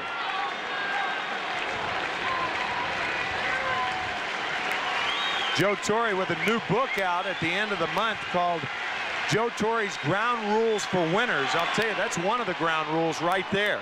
Jimmy Williams establishing just who was boss back on the 14th of August. You know, you say, well, that's easy because they are the manager. It's not easy today no, because it really the players make $9 or $10 million more, and they can go directly to the general manager now and overpass the skipper on the field. It's got so many things that they can do. This one hit hard to left field, but Ricky Leday is there and makes the catch for the 3rd out. But the Red Sox take the lead on a 2-run opposite field home run by Mike Stanley and lead it 2-1. Middle of the 6th, and Martinez coming back. Lovely evening here at Yankee Stadium. Andy Pettitte has pitched well, but now he has been bested by Pedro Martinez, who after the home run to Chili Davis has retired 10 in a row, striking out 6. Hit hard by Scott Brocious and speared by O'Leary. Yum made the catch. 1 out. Well, I guarantee you that's what's going through the mind of Martinez on this play right here. Brocious not letting Pedro get ahead of him. He was ready for that fastball, and he hit it hard and lines it. Looked for a moment like Yum was going to let that ball get over his head. But right at the last second, watch this leap, and he times it perfectly. Yum. Says Martinez. There have only been 2 balls hit hard by the Yankees. One, Chili Davis's home run, and that line drive by Brocious. The Yankees have had only 2 base runners. Chuck Knobloch led off the game, being hit by a Martinez fastball. He was thrown out trying to steal second. And then the Chili Davis home run. 2 wicked breaking balls to Girardi. 0-2 to Joe.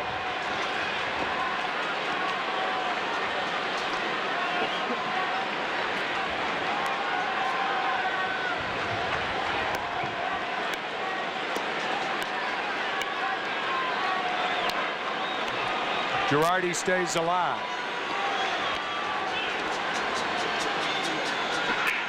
On deck batter, Chuck Knobloch here in the 6th, 2-1. Red Sox on top of the Yankees.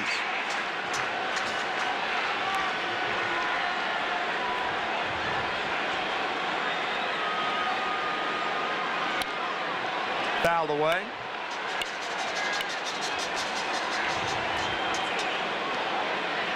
Bobby and I talked about it earlier. The last World Championship the Red Sox won, 1918, 81 years ago.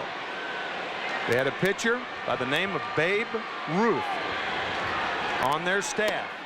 Just outside, 1 ball, 2 strikes to Girardi. And there have been so many what-ifs. 4 7-game World Series since 1918. 46, Enos Slaughter scoring from first base. Strike 3 call, 9 strikeouts by Joe Girardi.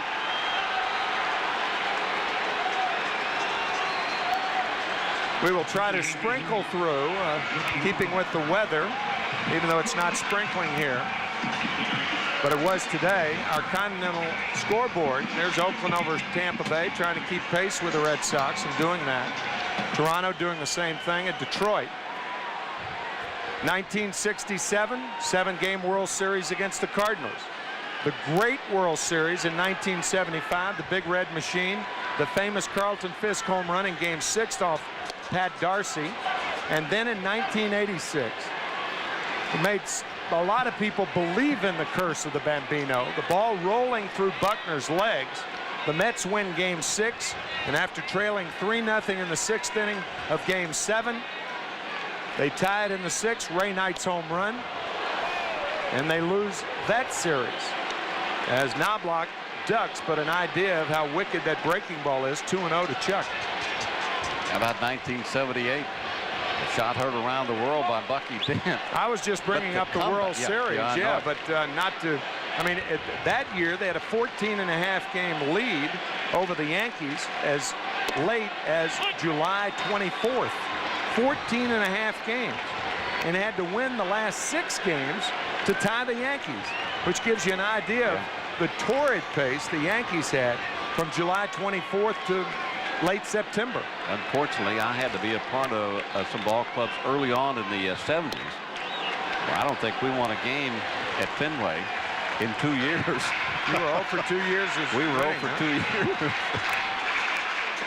We had chances to win. Of course, Willie and Chris Chambliss experiencing some of those wonderful World Series playoff games and events that took place versus this huge rivalry in baseball.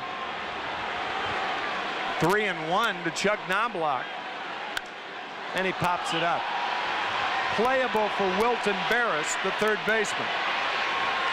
3 up, 3 down once again. So Martinez has retired 13 in a row since the Davis home run. The Yankees trail 2-1. Top of the 7th inning, 2-1 Boston. Wilton Barris, the third baseman, takes a breaking ball from Andy Pettit outside and low.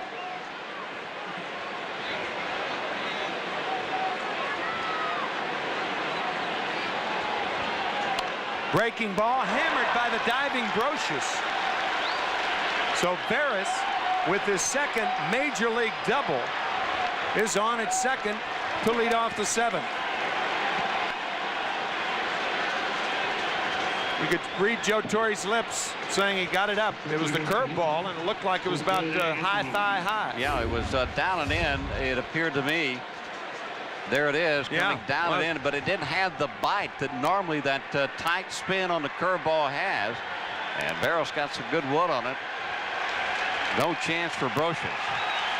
Now you may see the bunt by Offerman. 1-run ball game here in the 7th.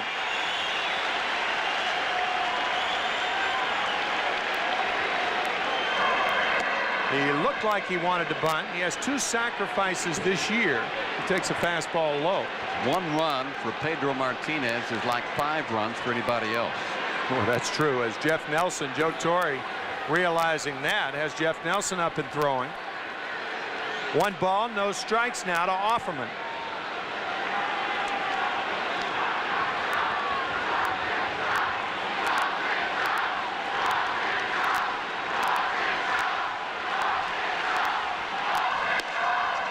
Did he go? No, says Jim Reynolds. So 2 balls and no strikes.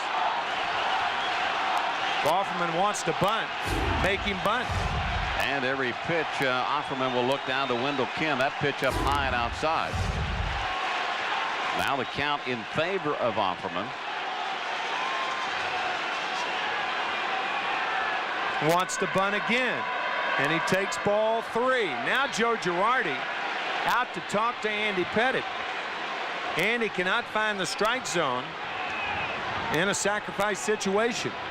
Well, the tendency for a pitcher knowing that when you're in the bunting situation, the tendency is to try to throw up in the strike zone to get the guy to try to bunt a bad pitch and bunt it up in the air, not let him bunt it on the ground. And a lot of times you will see that the pitcher does that, and a lot of times they fall behind in the count because they're missing in the strike zone. That's what Andy Pettitte has had happen to him right here. And Offerman takes ball 4. 4 straight balls when Offerman wanted to bunt. Well, it's 2-1. How do we get here? Our Budweiser game summary. Pedro Martinez has been brilliant. He has struck out 9. He struck out the side in the 5th inning. 3 nasty left-handed batters. How did the Red Sox get the lead? A 2-run home run to right field by Mike Stanley with Nomar Garciaparra aboard. And that's where we are. The Yankees scoring brief. A solo home run by Chili Davis in the 2nd inning. The Yankees have only had 2 base runners, and there are 2 base runners on right now. Mel Stottlemyre out talking to Andy Pettitte. And since Offerman was bunting, you can bet Darren Lewis is bunting.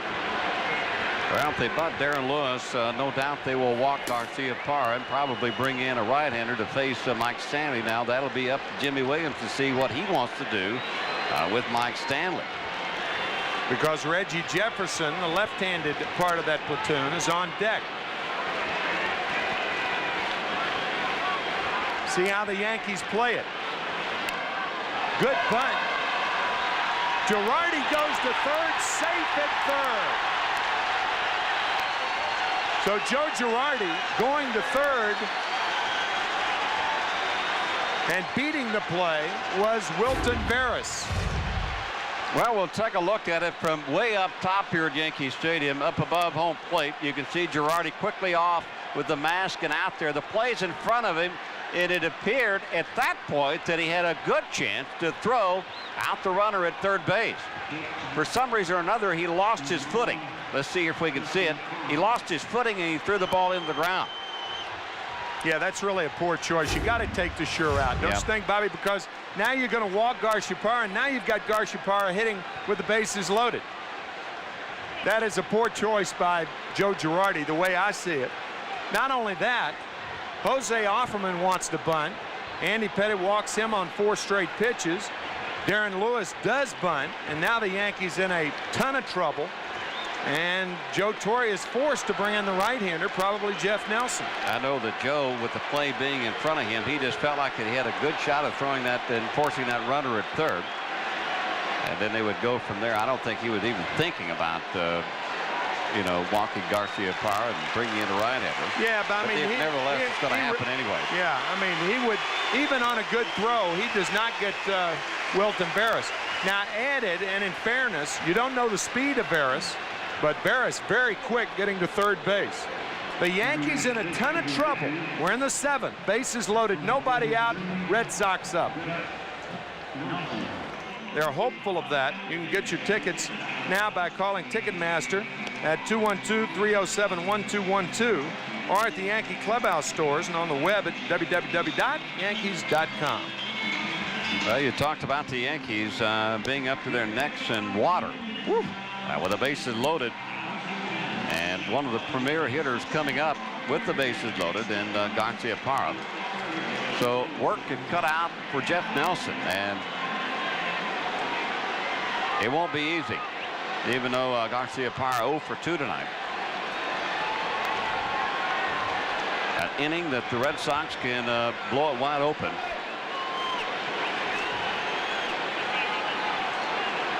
Garciaparra with 2 Grand Slam home runs in 1 game this year. In that game, he drove in 10. And his career. Whew. For a guy that hits for average, Garciaparra, not one of those real patient hitters at home plate. He likes to swing the bat when he gets in there. Grounded toward third. Brocious comes home. Throw will not be to first base. Joe Girardi electing to hold on there.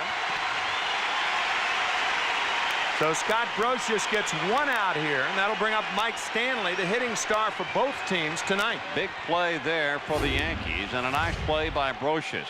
Watch it up top as the play develops. Bases loaded. And the force at home, and no chance to complete the double play. Garcia Parra runs real well. But with this out here, even though the bases are still loaded, the double play is set up, and the Yankees could eventually get out of this inning. And you might say, well, why didn't Scott Brocious go to second base and get the double play? You can't do that. You're giving up another run. And again, Pedro Martinez is the pitcher. 1 run means 5 to a guy like Pedro Martinez. That's right. 0-1. In my opinion. 0-1, mine too. Scott Brocious did the absolute right thing by coming home then. 0-1 now to Mike Stanley.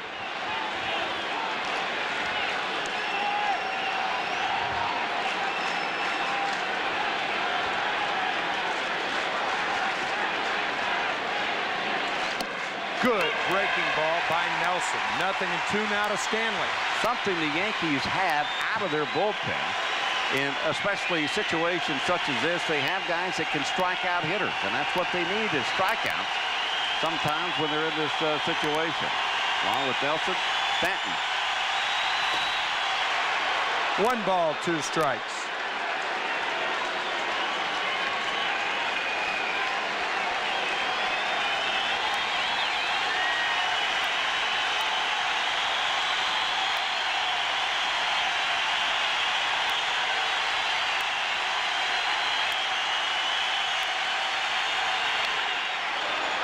Hanging breaking ball that Nelson got away with. 1 ball, 2 strikes. Count remains the same. Well, his career is not good versus Nelson. And, of course, Nelson, when he is on, he is extremely tough on right-handed hitters.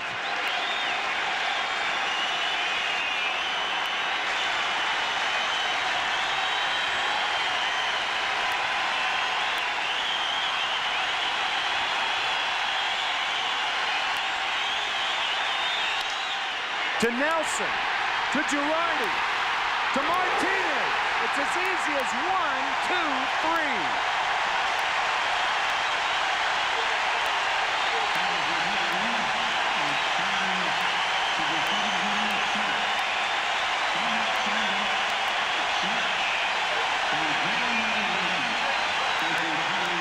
What the Yankees were looking for is the pitcher's best friend is the double play. Still 2-1 Boston. After that top of the 7th inning, we need a break. Let's go to Midtown Manhattan to our Fox 5 studios and John Rowland. You're telling me, Tim. All right, right after the game, the war on those mosquitoes. I'll tell you where they're spraying tonight and over the weekend so you can get ready. Plus, is Mrs. Clinton changing her mind again about clemency? At the same time, those Puerto Rican terrorists were set free. And Serena or Venus? Which sister is the winner? We'll see you after the game. Back to you guys in the booth. The break's over. Here's Jeter. Oh, what a big inning for the Yankees. You talk about lifting your spirit.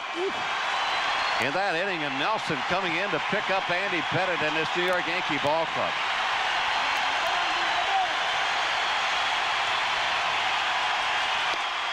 Ball 1 to Jeter. Derek 0 for 2 on the night.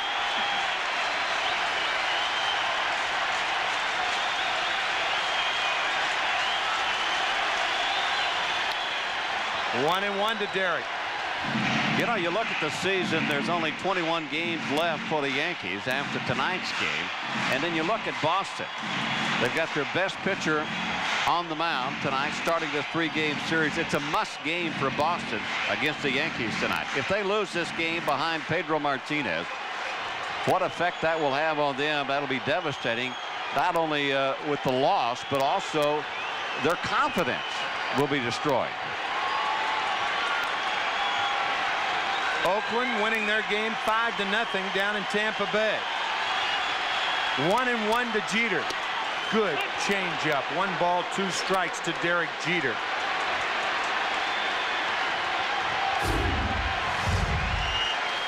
Many angles from underneath sidearm on a changeup on an outside corner.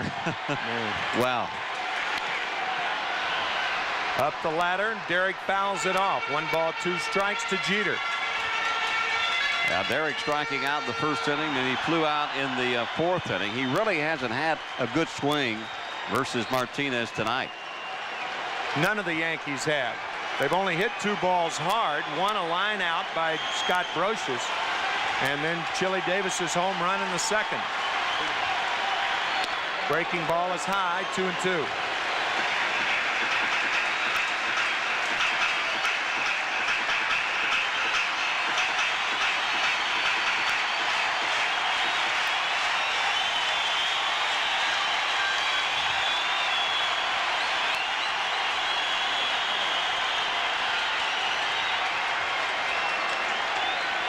No hitter likes to stand at home plate for very long because they are trying to time the pitcher. When the pitcher takes too much time, they step out and start it over again.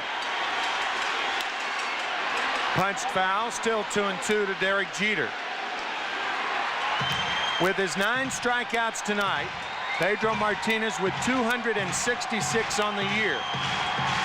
He has struck out 10 or more 15 times. To give you an idea of how many times that is, the Yankee staff has struck out 10 or more 20 times on the year. Unbelievable. Still 2-2 to Derek Jeter.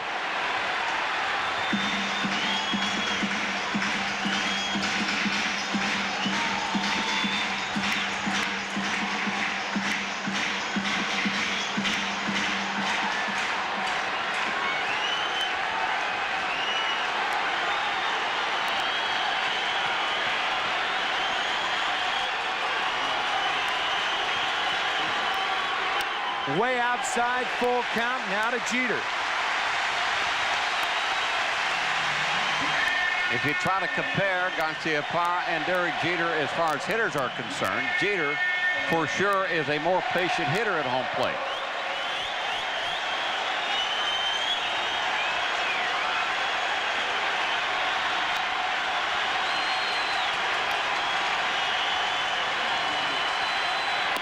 Breaking ball, strike 3.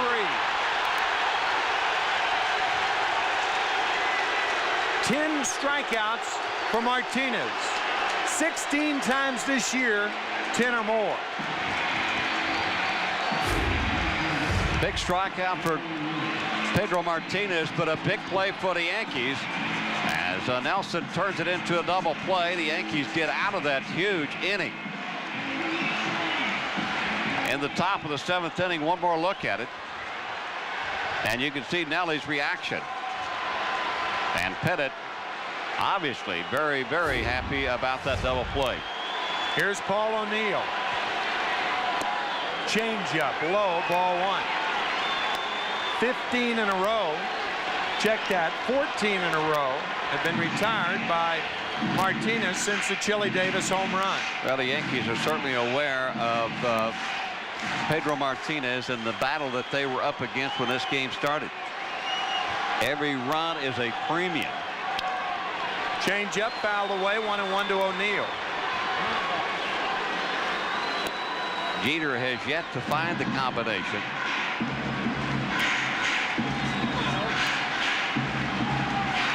Martinez threw a 3-2 changeup to Chili Davis to get him. Now a 3-2 breaking ball to get Derek Jeter. It's 1-1 to O'Neill. Another changeup is low. 2 balls and 1 strike now to Paul O'Neill with Bernie Williams on deck. What a great ball game this is. I don't think the Yankees or the Red Sox thought it was going to be any other than what a great ball game that we're seeing right now with Pettit and Martinez. Mike Stanley, the hitting star, 3 for 4, but he did ground into the 1-2-3 double play. But it was Stanley's 17th home run that put the Red Sox ahead in the 6th inning.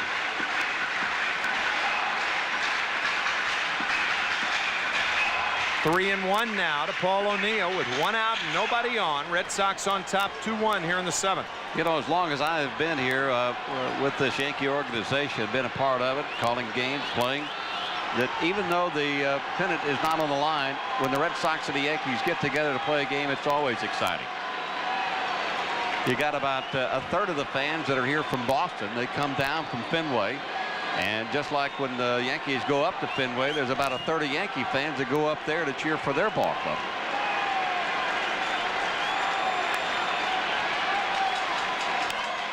Breaking ball on a 3-1 count. You don't know what he's going to throw. 3-2 now to Paul O'Neill. All you know is that you better be ready.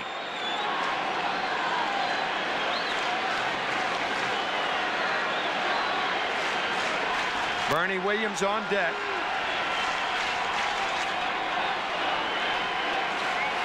David Cohn will not be pitching in this Boston series. It will be Hideki Irabu tomorrow against Mark Portugal. Roger Clemens against Brett Saberhagen on Sunday. Full count to O'Neill. Fastball got it. 11 strikeouts for Martinez. 2 outs here in the 7th. Brother. Well, Martinez certainly living up to the billing that he got coming into this game. But his 20 wins and way ahead as far as pitchers' Triple Crown is concerned. And showing domination tonight, just like he did in that All-Star game when he was named the most valuable player.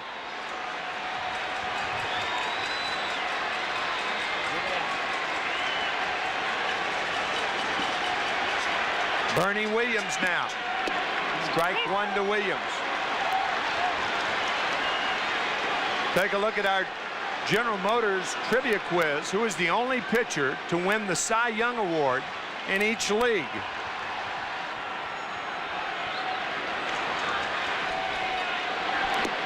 Change up right on the black. 0-2 to Bernie Williams. Now we will tell you this, that 2 pitchers have a chance to do that this year. Pedro Martinez, if he wins the Cy Young Award, he's already won it in the National League. Randy Johnson's won it in the American League and is the front runner to win it in the National League. So they would become the 2nd and 3rd pitchers to win the Cy Young Awards in each league. 0-2 to Williams. Breaking ball, got him. Pedro Martinez strikes out Jeter, O'Neill, and now Bernie Williams. Still 2-1 Red Sox. Bobby, a little sample of what the Yankee and Red Sox fans are going to have throughout the weekend, huh? Well, what did you expect? If you were going to tune into this biggest rivalry, that's Brett Saberhagen waiting his turn. It will come up on Sunday against this Yankee ball club. Right now it's Nelson against Husky. And the Yankees getting out of a huge inning back in the 7th with the bases loaded, nobody out, and the Yankee pitching coming through, allowing no runs in that inning. But the Red Sox still lead at 2-1 here in the top of the 8th. Breaking ball up high. It's a 1-ball, 1-strike count. Well, you got to figure with Troy O'Leary on deck that Nelson surgery during the season, off the disabled list. It always takes a little bit of time for that arm strength to build back up. Hit hard, but Jeter is there. Husky is gone, and there's 1 out.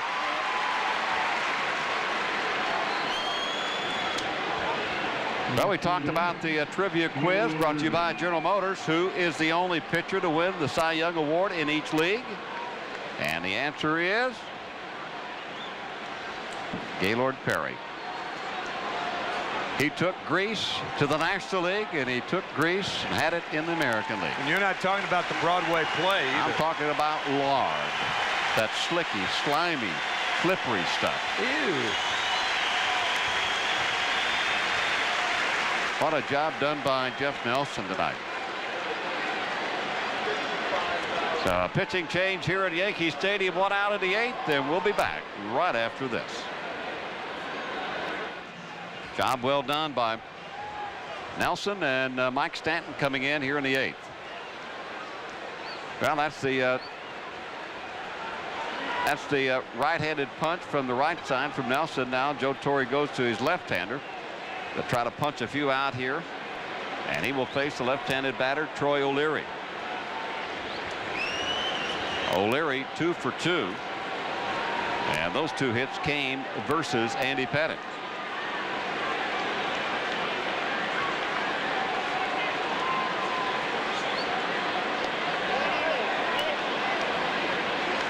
The appeal asked by Derwood Merrill. Derwood said no, he did not go around, so it's ball 1 on O'Leary. The Yankees with only 1 base hit. And the Yankee bullpen busy once again. Jason Grimsley leads one to believe that Mike Stanton would be facing only Troy O'Leary with the right-hander Damon Buford on deck. No way Jimmy Williams goes to a pinch hitter in these situations. He has his best defensive team on the field right now. Well hit into the gap right center field. It will go all the way to the wall. And Troy O'Leary is 3 for 3 tonight. 1 out, a man at second. I would imagine that will be all for Mike Stanton. We'll see how Joe Torre plays it.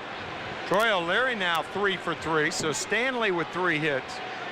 O'Leary with 3 hits. Good piece of hitting there. That ball outside part of the plate around the knees, and he yanked it in the right center field. For a guy that used to be a platoon player, all 3 hits coming off of left-handers. Damon Buford now stepping in. Struck out. Grounded out. And flied out. So he is 0 for 3. But a chance to knock in another run for Boston. And the breaking ball up high, ball 1. Jason Varitek waits on deck.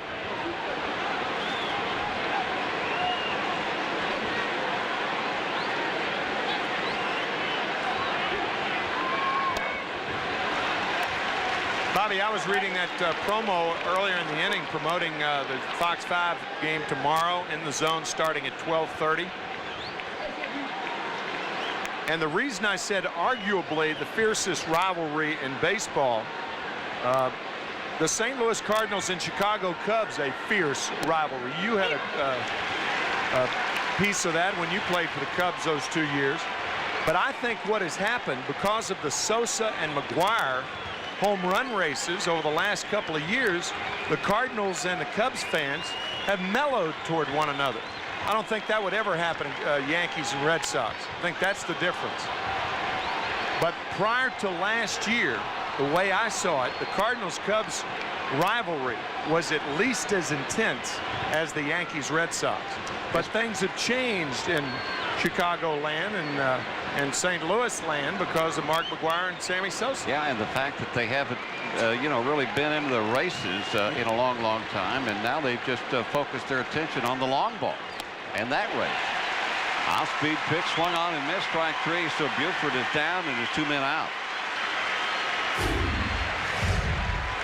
The splitter from Mike Stanton gets Damon Buford out of the strike zone down. Well, realistically, you talk about the Cubs and the Cardinals. They say that would be a turnpike series.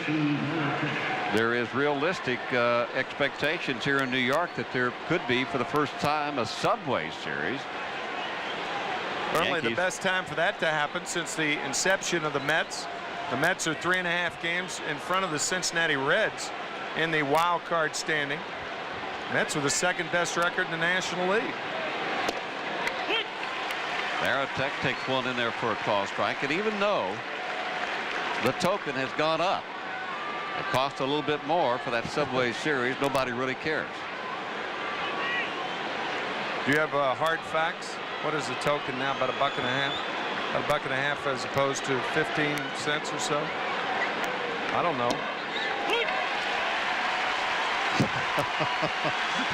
Bill Webb, our director, said $12,000 or 1 pair of Ken Griffey Jr. sunglasses. Prototype. Whichever comes first.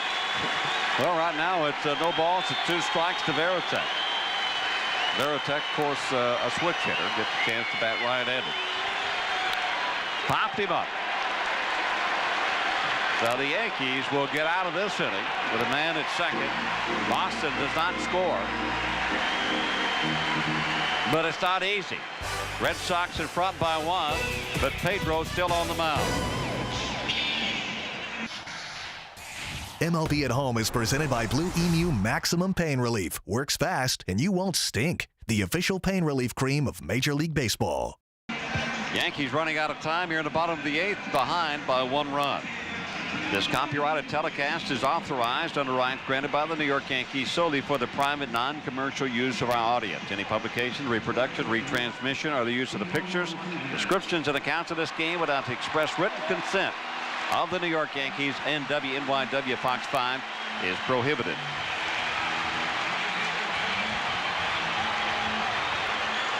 Pedro Martinez will step in versus Pedro Martinez. 12 strikeouts on the night for Pedro.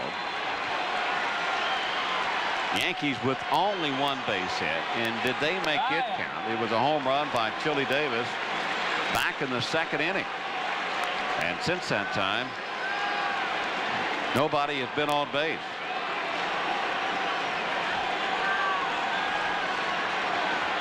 Chili awaits on deck.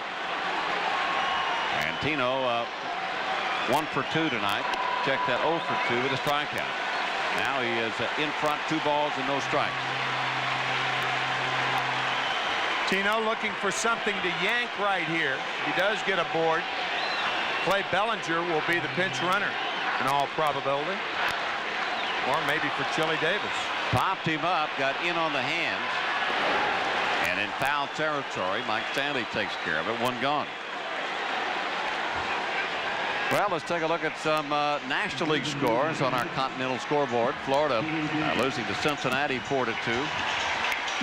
Talking about Chicago and St. Louis. Chicago beating Houston 4-1. That's in the 8th inning. And Colorado 8-3. Jimmy Leyland has announced that he is retiring at the end of this year. What a surprise. Of course, we were out at Anaheim in our last game when Terry Collins all of a sudden resigned as manager of the Anaheim Angels. Took everybody by surprise. Well, did it? After losing 9 in a row? Did it? Yeah. Only that he had gotten an extension to his contract. Yeah, but you know, extensions, the way I look at it, they don't mean that much anymore. Chili hits 1 hard, but it curves foul. Because if he hadn't resigned, he was going to be fired at the end of the year, wouldn't you think? Well, it's better to be fired with a contract still in place because you get paid. If you resign, you don't get paid. Well, I would imagine they made some agreement with Terry. I would think. I mean, don't you? Wouldn't you think? Sure. Yeah, I don't think he walked away from the money. I can see Jim Leland doing that. I think Jim Leland's better off than Terry Collins from a financial standpoint. Don't you think? I don't think he'd forfeited any pay. I mean, that's just my thought about that. Well, you're probably right.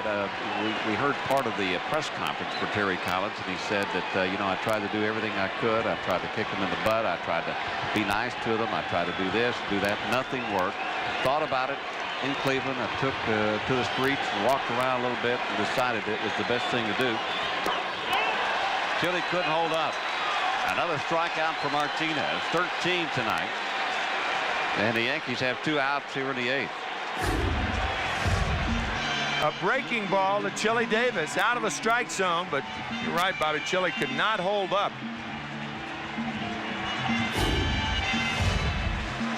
That's what Pedro Martinez can do to you as a hitter, make you wave at one and look somewhat silly at times.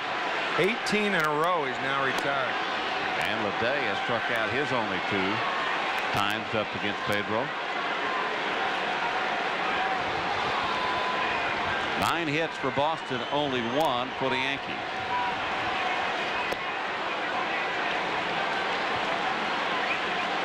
And keep in mind, folks, the Yankees they're not as good a hitting team as they were last year, but still a very, very potent offense against right-handed pitching. And not a strikeout ball club. No. A ball club that's very patient and normally puts the ball in play.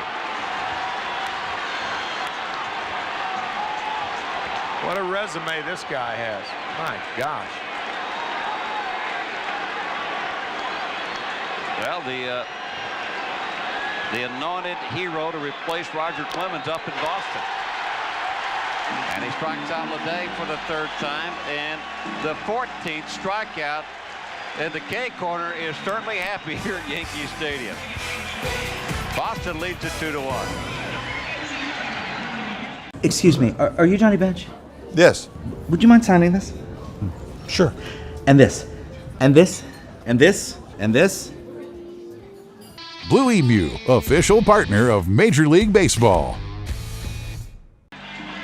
Well, we're already into the top of the 9th inning because of that guy right there, Pedro Martinez, and he has the lead for Boston.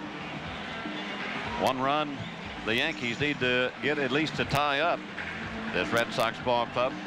But remembering our good friend, our teammate, and a great player, Jim Catfish Hunter, who passed away yesterday, and the Yankees will wear that armband just underneath the number 5, which is in memory of Joe DiMaggio. So the armband being worn the rest of the year by this Yankee ball club in memory of Jim Catfish Hunter. We also want to remind you that if you would like to do something, donations to the Jim Catfish Hunter ALS Foundation, P.O. Box 47, Hertford, North Carolina 27944 is the zip there. Barras sends one out into right field. Long run for O'Neill, and he can't come up with it. Nice try. It goes all the way to the wall. Barras may try for a 3. He will, and he'll make it. A leadoff triple for the young 3rd baseman. And O'Neill could be hurt. Joe Torre looking on. Paul O'Neill slipping on that wet turf. The field here at Yankee Stadium took a lot of rain over the last day and a half. Paul just out of his reach. Looked like he fell on his right elbow. The first major league triple for Wilton Barras. Boy, he's a good-looking hitter. Batted .281 with 11 home runs for the Trenton Thunder this year. It's about 65 miles from New York City. Only AA baseball. Yeah, good-looking player. And now he gets a chance to enjoy what is known as a pennant race here in the American League. So the infield now will come in for New York as Offerman takes one in there for a call strike. Offerman 1 for 3.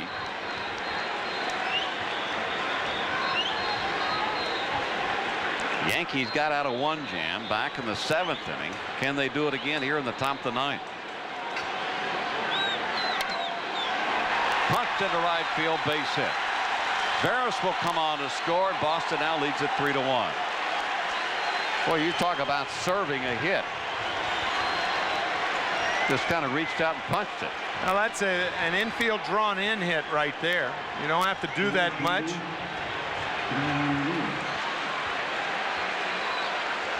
And that looks like it's going to be all for Mike Stanton. That's what Bobby was talking about. Flat-footed, just punches it to right field. So a very, very big run for the Red Sox here in the 9th inning. So Stanton will leave. Another pitching change as Grimsley comes in. Stay with us. Well, here in the 9th inning, the Yankees go to their 4th pitcher tonight as Jason Grimsley will come in. A man on, still nobody out. 3-1 Boston leads it. Bobby, it's not very often that, of course, we'll take a look first. The Yankees versus against the best teams in the American League, all teams with winning records, and the only team against whom they have the losing record, the Boston Red Sox. But it's hard to believe that you're trailing a team in hits by 10 in the 9th inning and still in the ball game. Still have a chance to win. Yeah. Good point. Well, the Yankees, I think that's the reason that they've used so many pitchers. They're trying to keep this in check if they can. Maybe a walk and a blast in the 9th inning. I think the Red Sox have to think about a hit and run right here. Darren Lewis puts a bat on the ball. He hits the ball well to the right side. If you walk Lewis, or if he sacrifices, I beg your pardon, then you're going to walk Garciaparra. I think Yankees should look for the hit and run right here. Offerman with good speed at first base. Lewis squared around like he was bunting. If the bunt was on, Jimmy Williams may take it off right here. I don't think the bunt's the right play right here. I'd rather take my chances if you do have a fielder's choice, and Lewis is a tough guy to double up.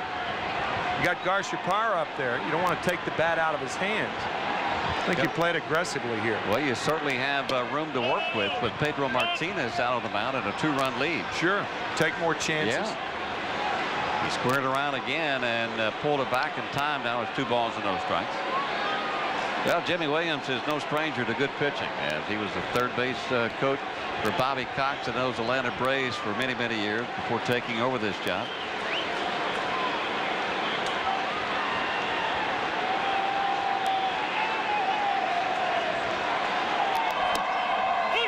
That on the outside corner for a call strike. I don't think any American League team, including the Yankees, of course they couldn't meet the Boston Red Sox in the first round of the playoffs, but I'll guarantee you Texas and Cleveland, they don't want any part of Boston, not with Pedro Martinez starting twice in a 5-game series. Of course, that was the case last year. Martinez started game 1 against Cleveland, and Boston won that game, but then there was talk in New England, of course, as there would be with the rabid following of the Red Sox. You got to start Martinez in game 4. Down low and knocked down by Girardi.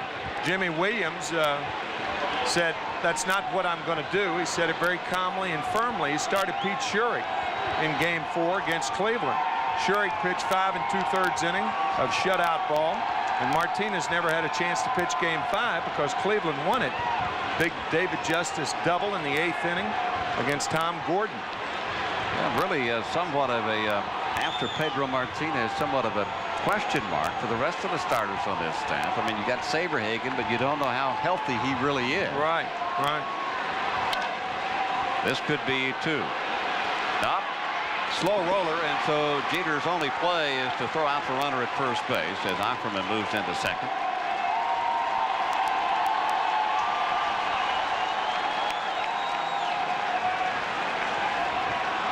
Now some more scores on our Continental scoreboard in the American League. Oakland 7-2. That is a final now over Tampa Bay. And Toronto has now let Detroit tie it up in the 9th inning. And they're going to intentionally walk Garciaparra, which what you were talking about, Tim. Yeah, you almost have speculating to do that was definitely what was going to happen, even though he's 0 for 3. You got to put him on. Pitch to Mike Stanley, hope to get a ground ball, double play. Yeah, you almost have to do this. Even though Stanley has 3 hits, including a 2-run homer tonight, Garciaparra is the one guy that stands out that can't add to the damage. Guy in scoring position, you almost have to do this.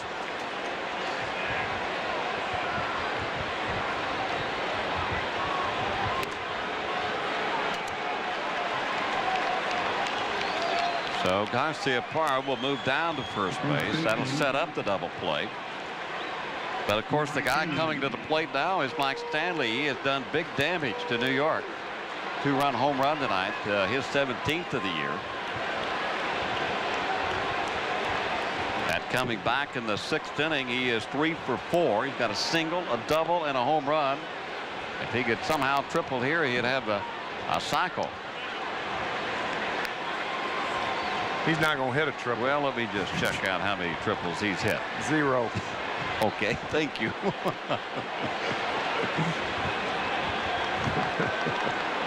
Stanley, not one of the speedsters. That's why I felt safe. Well, you always just go right out on the line. Yeah, right. Well, I'm really out on a limb here. I mean, on a limb, not a line. Well, you go out on a line. But it's another base hit for Stanley. Charging is Lede, and he charges it hard, so he'll hold Offerman at third base. Offerman had to hold up a moment or two to make sure Brocious couldn't catch that liner. Now Stanley with his 4th hit. That's exactly right. Had Offerman been running course, a lot of times, how many times have you seen it where the number of outs dictates whether you score or not? In this situation, if there are 2 outs, Offerman scores easily. But because there's 1 out, you have to hold up. You don't know where the ball is. So that little delay, and Jose had to stop at third base. Could be another break for the Yankees. As Husky steps in, the Yankees still looking for that double play ball. And Husky 0 for 4 tonight. Well, the pitch that Grimsley has, his bread and butter pitch, is that sinker ball. Husky with a lot of power the other way. That makes Yankee Stadium's right field very inviting to Butch Husky. I think he went a little bit too far. They asked Rocky Rowe once again, and he puts up the hand. Yes, he went too far, so it's strike 1.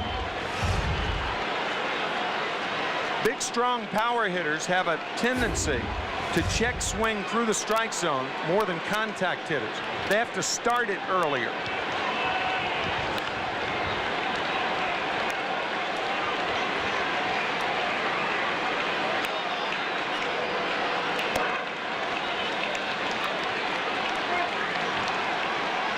Well, bases are full. That's Offerman. Garcia-Parra down at second. And Mike Stanley on at first. On deck is Troy O'Leary. Yankees aren't worried about O'Leary right now. They're worried about getting Husky to hit into a double play if they can. And a tapper, and it came back up and hit Husky. Now, sometimes that ball will come back up and hit you in the face. That may have been what happened to him.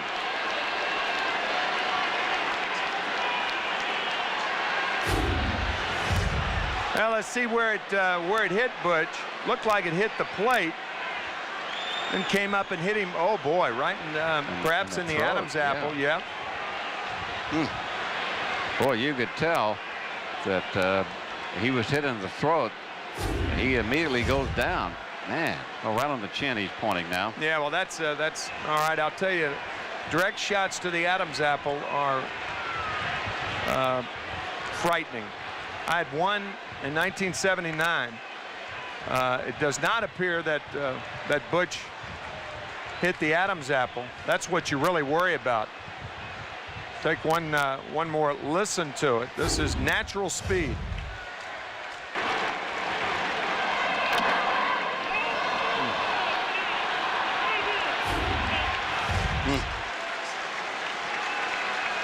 Partner taking a shot to the Adam's apple, especially from a catcher standpoint. That's, yeah, I had a blood clot on my vocal cords. My goodness. It unfortunately broke up by itself, but they had a strange looking instrument. They were going to have to do it for me if it didn't. And it was, I've never had such pain. Blood clot on the vocal cords. It's not a lot of fun.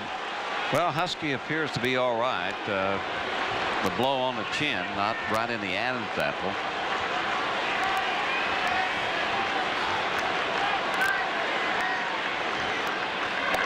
Swing and a miss. Strike 3. So Husky is gone. That ball out of the strike zone.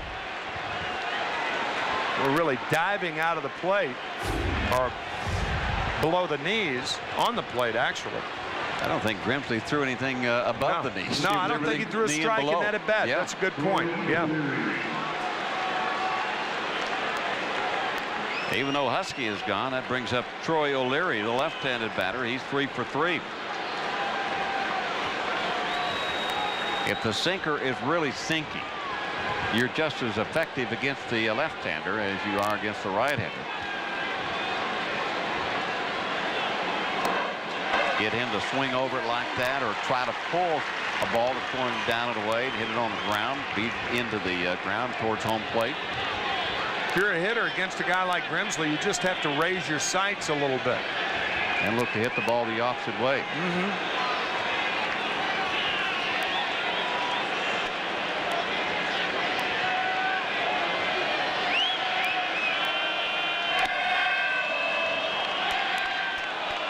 A ball and a strike to O'Leary. O'Leary has been known as a dead fastball hitter.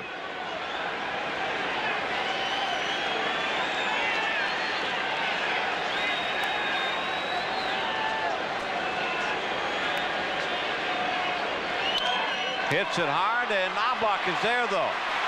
They force the runner at second. So Jason Grimsley comes in and does a fine job. But the Yankees, talk about job. They've got a big job ahead of them. Bottom of the ninth coming up behind by 2. Bottom of the ninth inning, 55,239 trying to help out the Yankees come up with 2 runs to at least tie it here in the ninth inning. Darryl Strawberry comes out on deck, so he will pinch hit for Girardi. Both of those certainly could happen here in 1999. I know one for sure. No balls and 2 strikes for Brocious. Maybe Sosa hit 71. I don't know if did you see that sign? It said Martinez, Cy Young in 99 and Sosa 71 in 99. I certainly did. One of those is going to happen. That guy right there got it locked up. 14 strikeouts on the night. 1 hit, a home run by Chili Davis back in the 2nd inning. He couldn't hold up. Brocious is gone.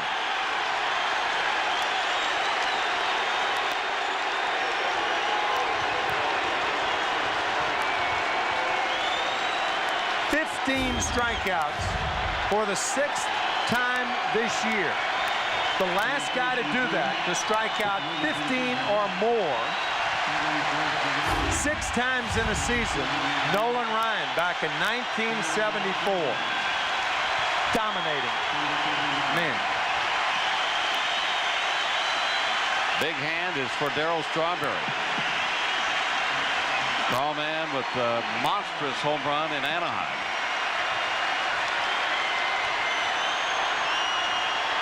Yankees don't need a home run. They need a base runner right now.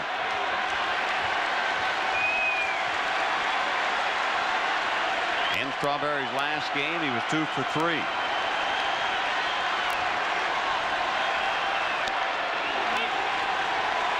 Ball and a strike.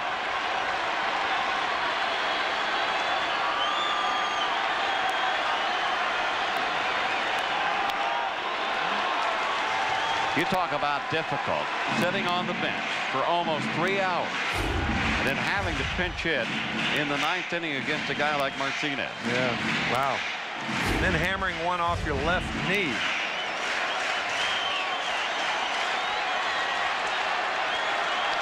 Like Pedro has been most of this game in front of a Yankee hitter. 1 ball and 2 strikes. Swing and a miss, strike 3. 16 strikeouts, matches his high for 1998. Check that, 1999.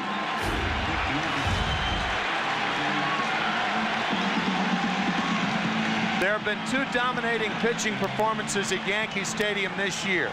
The perfect game by David Cone on July 18th and tonight. And tonight, in my view, equals what David Cone did on July 18th. I know you can't say, what do you mean, man? The guy pitched a perfect game. But what Martinez has done tonight is equally impressive. He has struck out 11 out of the last 13 Yankee hitters. And he's in front of Knobloch 0-1. Vying for win number 21.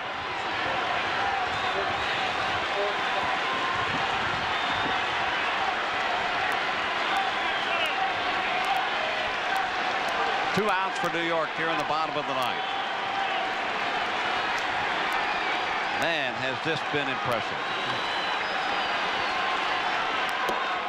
Breaking ball just missing. That leaves the count up at 1-1.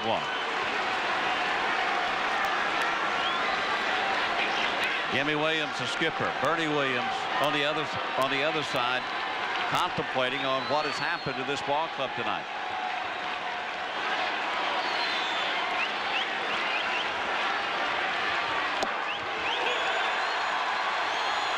1 ball, 2 strikes to Knobloch. Pedro Martinez has already matched the most strikeouts here at Yankee Stadium, 16. That's been done 4 times, including tonight. Every hitter has struck out at least 1 time versus Martinez, except for Knobloch.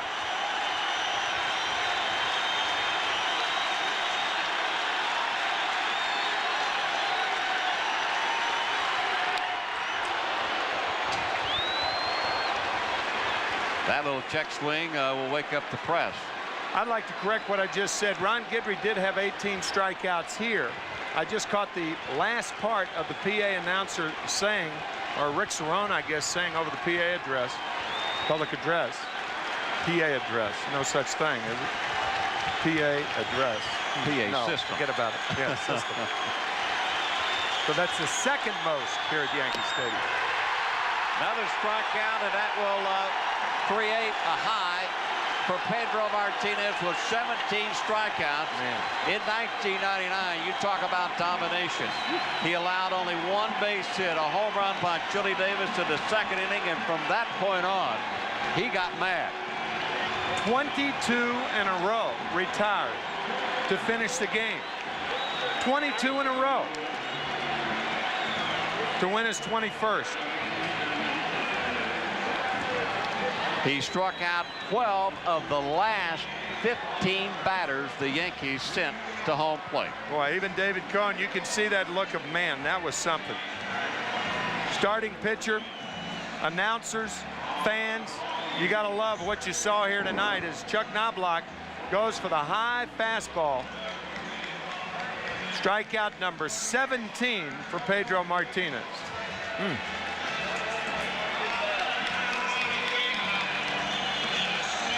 Win number 21 for Martinez as the Boston Red Sox shave off a game in this American League East.